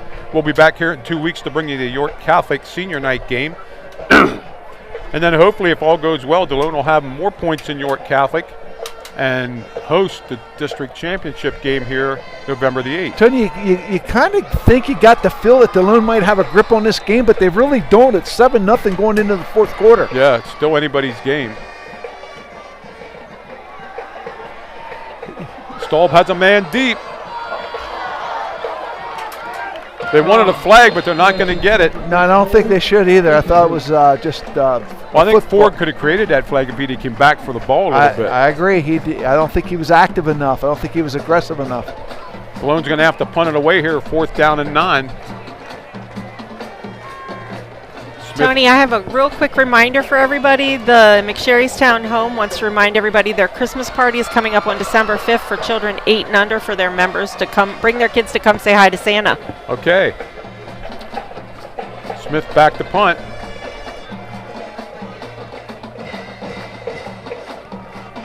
Another good punt. Fair catch at the 25-yard line. 20-yard line, I'm sorry. That's where he's going to take over. That was Nate Albert. He looks like he's a little upset himself for fair catching that ball. Yeah, got a little bit of room there, but nothing wrong with that play. Ball at the 20-yard line. Littlestown again has the ball. Delone only has 3 short possessions here in the second. This is Littlestown's third.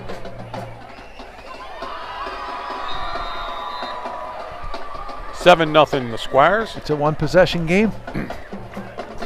Yes, it is.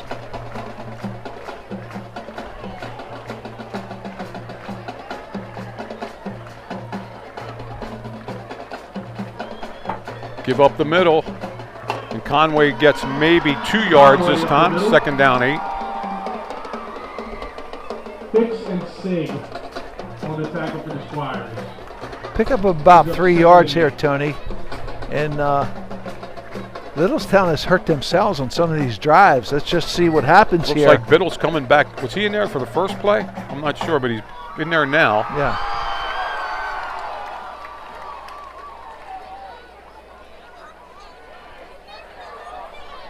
Conway, pistol formation now for Biddle and Conway. Motion across. Give to Conway again. He's going to make it up to the 25 and bring up a manageable 3rd and 4. Yeah, Delone had some penetration there in the backfield, but Conway just sidestepped and picked up a couple tough yards. As you said, Tony, 3rd and 5, big down here. It is a big down because I'm not sure Biddle's quite right yet. You know, See Looks what a little tentative. Like well, a little slower, but he took a pretty good wallop on that interception. Let's see what if they trust him to put the ball up here. They're in their offset eye with. I'm thinking they're look for this crossing pattern. A little screen outside here. Oh, he's wiped out for a loss. Yeah, that's good reaction by Delone defense, Tony. On the tackle for the Squires. Was that Hicks making that play, number 6? I thought it was Hicks. Going to bring up a 4th and long, and Littlestown's going to have to punt it away here. Yep, yeah, still plenty of time, 1 possession game. And we'll be under 10 minutes here when Littlestown punts this ball away. Now, if nothing else here, Tony, call the fair catch the ball, and get good field position. Play ball back to return.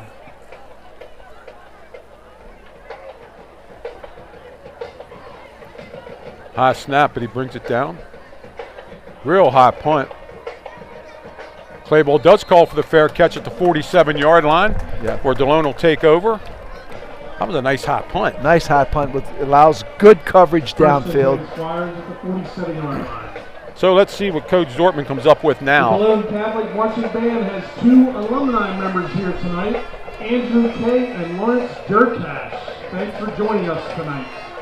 Ball right on the 47-yard line. Let's see if we can get something going here offensively, Tony. Put some things together. Even if we get in field goal position, a field goal would be big. Field goal, yeah. Would be big. With the way the game is right now, yeah. Yep. Delone keeps it awful tight. Double wing set both ways. Motion. There's a pitch. Clayball hesitates a little bit, and he's going to be dropped for a 2-yard loss. Yep. And there's a flag late. Don't know what that was, but we got a face mask, I believe, Tony. Oh, face mask against Littlestown. That's what the ref said. If you're Littlestown, it's a killer, Tony. They had to play well defended, plenty of defenders around the ball carrier. And come away, you get a 15-yard penalty. You're killing yourself. We were just talking about getting into field goal position, and that's going to help us. Put it Delone down there where, yeah. Well, at least if it gets to 4th down, Delone is, if they're in a position to go for it now, because they're going to be. Yep.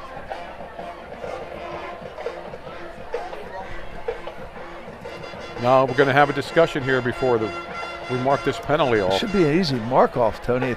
Yeah, it was face mask.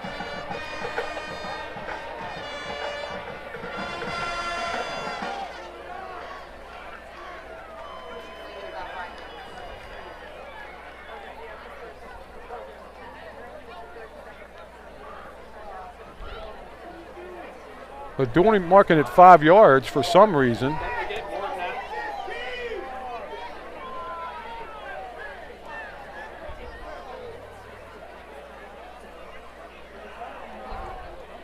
Again, they only marked it 5, so it's going to be 1st and 5. Actually, it was a spot foul, so it's 1st and 6.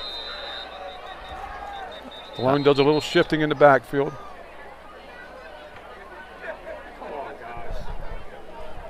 Another discussion. I don't know if they have a 5-yard face mask in high school. I was going to ask you. I didn't think they did.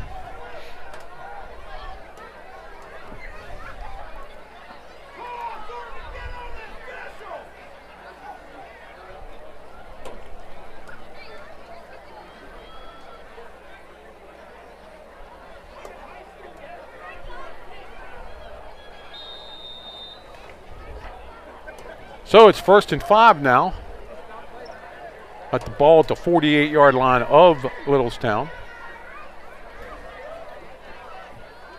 Give to Holtenstein. He breaks a tackle. Another flag. That's probably a hold. That's probably holding. So Delone's going to lose 5 yards in this deal.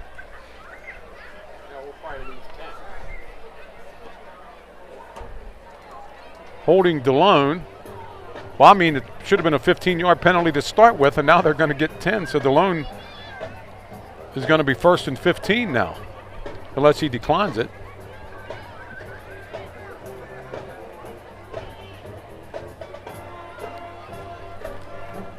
Holding on the Squires. He just went 12 yards.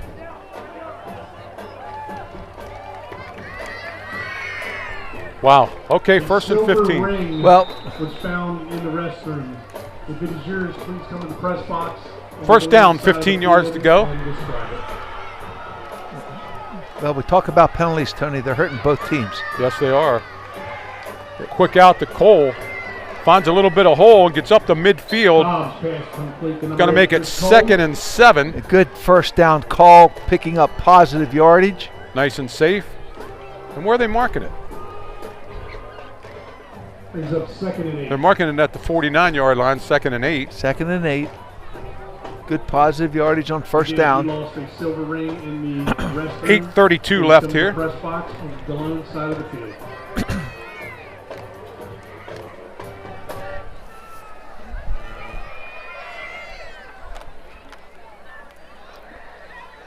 Holtenstein trying to get around. He has a little bit of room up close to the first down. Let's see where they put him. Flag on the play. Another flag back here. Another hold against Delone. And these penalties are starting to pile up against both teams. Well, the flag's at the 45, so it's going to be marked from there, and it's going to be Delone's out there talking about it with the ref.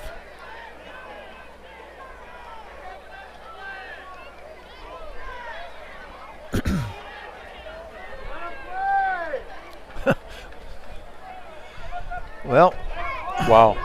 Kill your drives. 2nd down and about 19 yards to go, and the ref's sort of taking over this game here tonight. Well, 2nd and 17 at the 39-yard line. Draw play. Smith not going anywhere on that. Going to bring up a 3rd down. Well, read beautifully. And, you know, it's not the calls. Yeah. It's the execution of the calls after the flag was thrown that upsets the people in the stands here for both sides. Tony, I think that was Brody Biddle there from his safety position. Safety position. Just read that. I think he was keying on Braden Smith there all the way, and just snuffed that out and killed the play. The Squires are going to have to hurry to get this play off. A lot of penalties. I bet it's almost 70 yards against Delone, and quite a few now against Littlestown also. Well, what you don't want to do, Tony, is get careless with the ball here. If it's not there, it's not there. Punt it deep and play defense, okay? Delone's going to get penalized for too much time. Yeah. Well, we knew they were getting close. All right. So what is your 3rd and 25-yard play? Run up the middle and punt it away. Yeah. You. Or drop back and throw it deep and hope for the best. Yeah, you might get an interference call. How about punting it now? Stahl gives it to Safe Smith. call. Yeah, 50. Is that 55? Smith gets up to the 37-yard line where they're going to have to punt it away. Yeah, 55 in there. Colin Chrismer. He's a senior, 6'2", 200 defensive line position. And again, for both teams, we've been saying it all night, penalty derails a drive again. Yep. Both teams have had things going until the flags came out and stopped the momentum.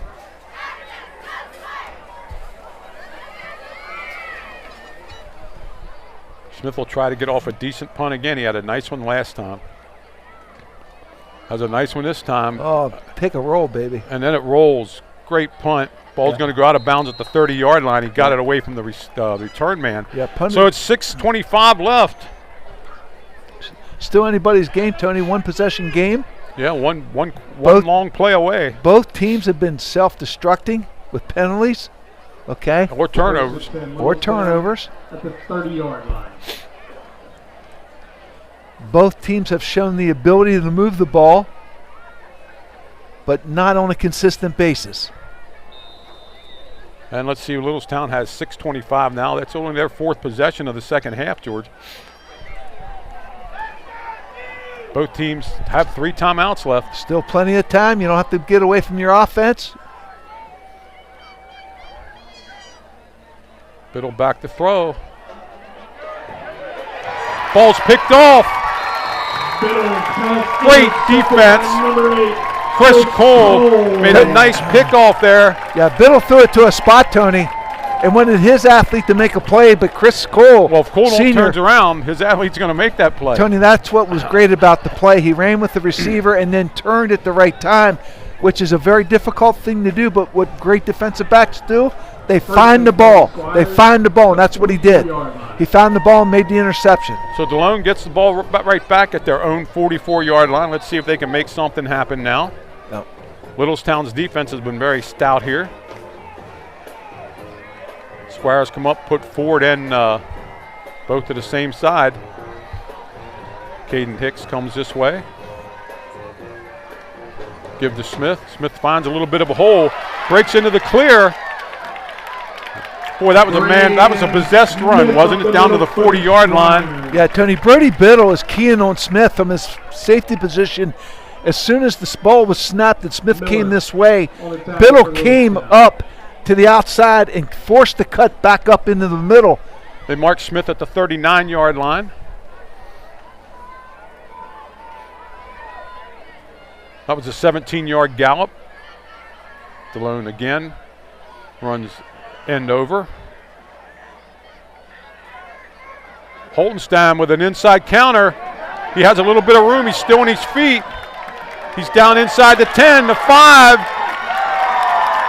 Oh, he's going to be out of bounds. Tony, about the 1 yard line. Tony, what makes that play go, that Braden Smith gets the ball and everybody's keying on him.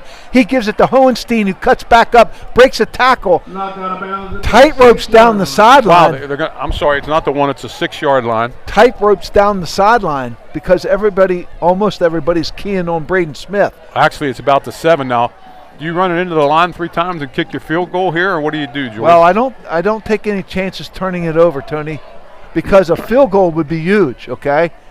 I think you anything that makes it a 2-score game here is going to be huge. Is huge, exactly.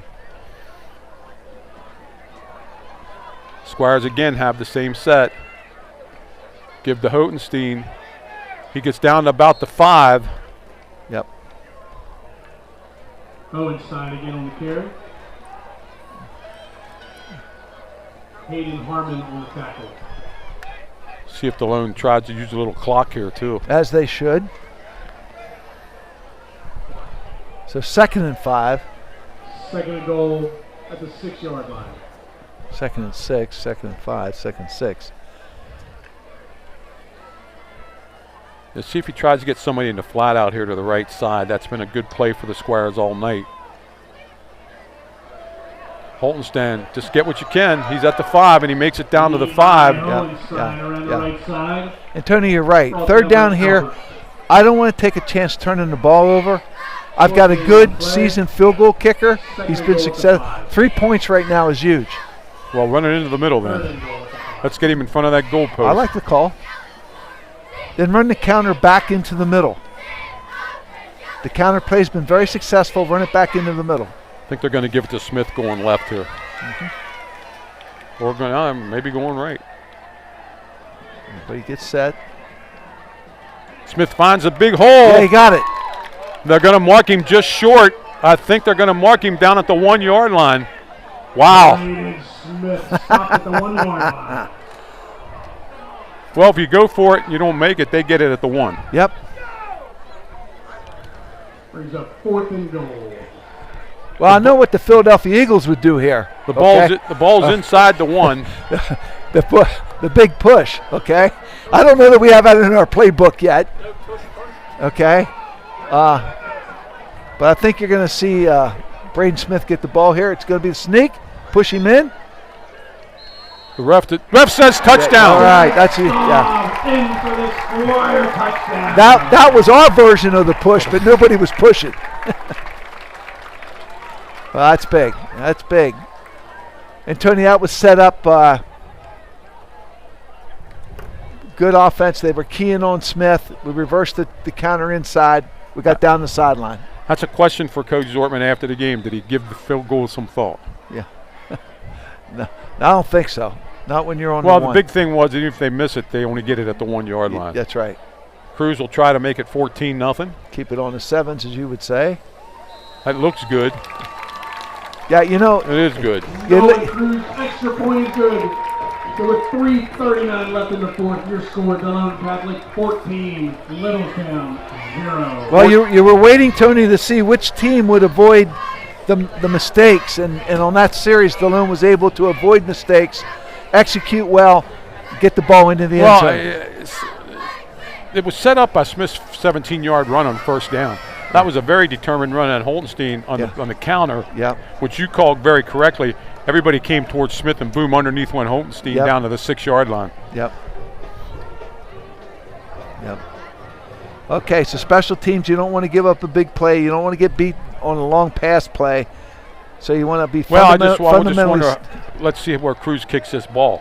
Does he kick it deep and risk the run, although Delone's been covering kicks very well tonight.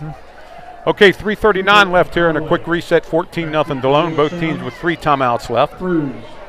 We'll be here in 2 weeks for the York Catholic Delone game, Parents' Night, Senior Night. Next week, Delone travels down to Spry to take on York Tech at 10 o'clock Saturday. Who's fundamentally a pretty good football team. Yeah, they're not. Yeah, that's not your York Tech of old anymore. They can play. Yeah, throw the records away and look at their team. They can do some good things. They got some speedsters and. Yep. Cruz approaches the ball. Nails this one. Back to the 2-yard line. And that's about all they're going to get. They don't even get to the 20. Yeah, good coverage by the Squires. Good kick, good coverage. Conway brings it back to the 15-yard line. Hicks, Moyer, and Martin on a tackle for the Squires. Let's say the 16. That's where it's going to be 1st and 10 for Littlestown. 3:33 left, Delone with a little bit of a cushion now, a 2-score lead.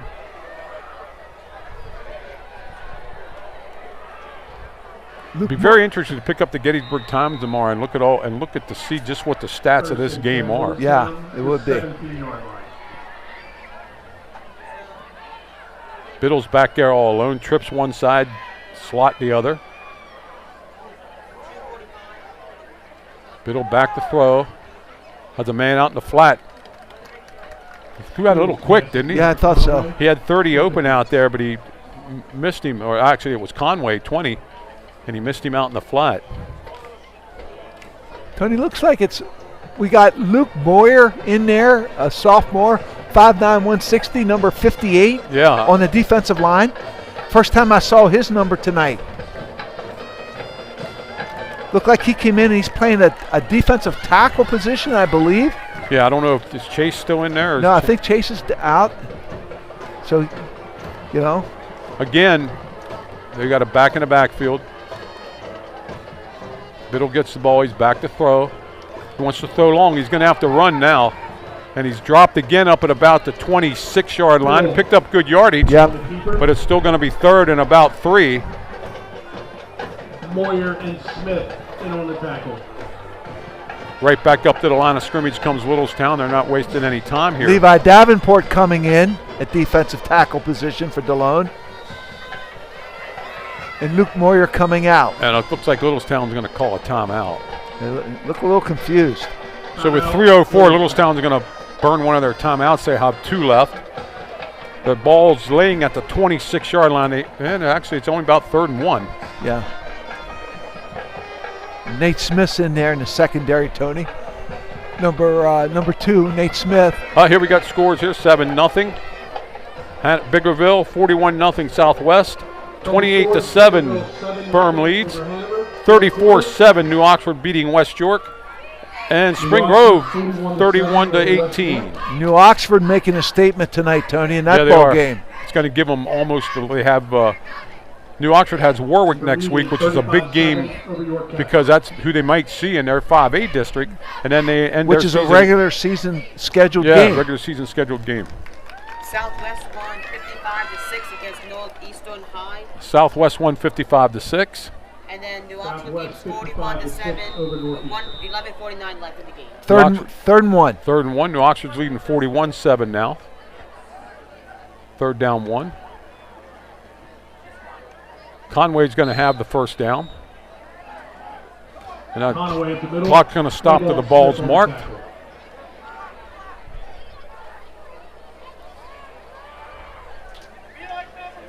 Do we have a flag there or what? No. Nope. Littlestown hurrying up their offense here. Why ain't the clock running? And Delone calls timeout. I think they had too many people on the field, I think. 1, 2, 3, 4, 5, 6, 7, 8, 9, 10, 11. I think they had 12 people.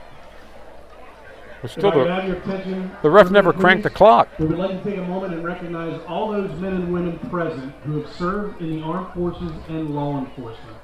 Please stand and be recognized.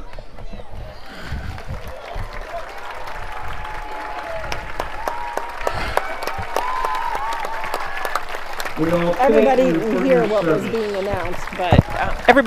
was being announced, but we're honoring all those who served in law enforcement and armed services. Thank you, Danny. The more money we can raise, the more flags can be displayed. I don't understand why the ref didn't crank the clock there when the ball was set. Yeah, I don't know. After they have sacrificed so much for our country. Please consider donating in honor of our veterans tonight at the alumni tent.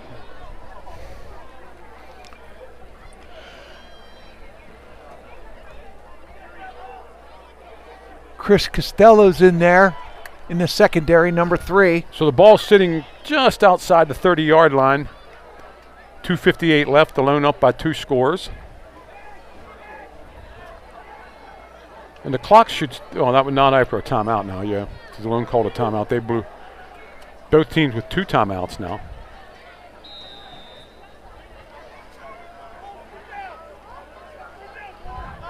Biddle takes a snap back to throw. Throws it downfield. Number 1 just couldn't corral it there. Cabrick. Made a great try, Tony. That was a heck of a throw. Yes, it was. 2nd and 10. And I'm waiting for Delone maybe to put a free safety in there. Yeah. I'd like to see somebody running free in the middle of that field. Yeah.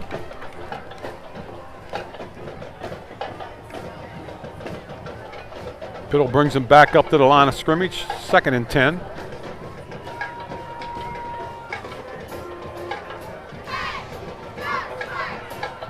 He takes the snap back to throw. He's under a little bit of pressure and looks like he's going to go down this time. Down in the backfield. A little bit of skirmishing out there. Ref gets them all tangled away, and here we go.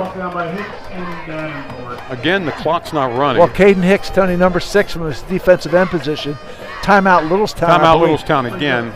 Yeah. But this is the point where, if you're a defensive lineman, you're just pin your ears back and go. Yeah, you're teeing off. I mean, you're coming hard.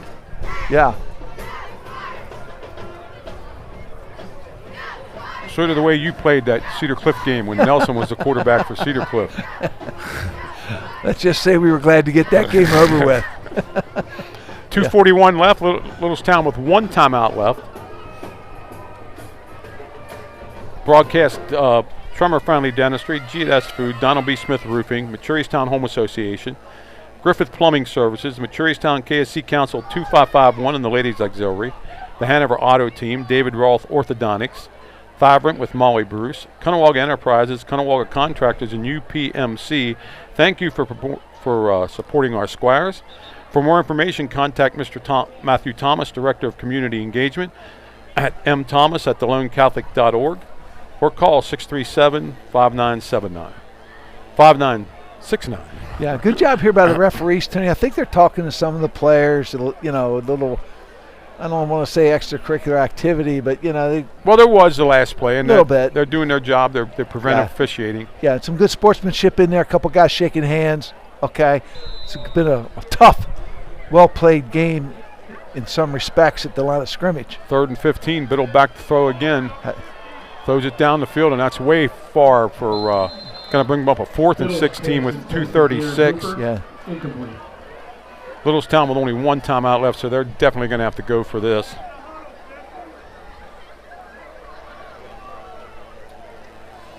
Next week, Delone takes on, actually, I'm sure, Danny, I'm sure the AD covered it at halftime, all the Delone other sports that are still going on.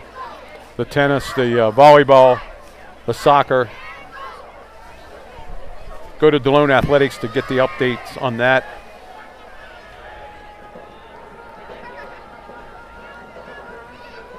4th down, back to throw. Under a little bit of pressure, gets it out there. It's incomplete. Yeah. The ball's going to be turned over to Delone with 2:32 left and only one timeout left for Littlestown. Delone putting a lot of pressure on the quarterback, Tony, and just teeing off. So both teams had chances tonight. Delone was able to put enough together to pick up 2 scoring drives. Both teams hurt themselves with penalties. Yeah, big penalty. Delone had a 91-yard touchdown pass called back because of a hold. Delone had at least 4 or 5 holding penalties tonight. Yeah. Something this Delone coaching staff, I'm sure, is going to address this week. Got to clean up these penalties. 2 drives by Littlestown were thwarted by, one was by an interception, the other by penalties. Braden Smith continues to be the featured back, running really hard. Give to Smith. Finds room, don't want to fumble the ball. Actually, that was 17, wasn't it? That was, I had the wrong number on that. That was Smalian running that ball. Ryan's. But Levi Hohenstein running hard tonight too also, Tony. Yeah. Smith back in the game. They gave Smalian a carry. Yep. Yeah. J.D. Ziggs stood out from his defensive tackle position on defense, Tony. Yeah, he did, and then he almost had a pick. Almost had a pick, okay. Braden Smith played well from his safety position defensively. You can see the athlete that he is. So Delone's going to go to 6-2, 4-1 in the league. They're going to drop Littlestown to 4-1 in the league and 5-3.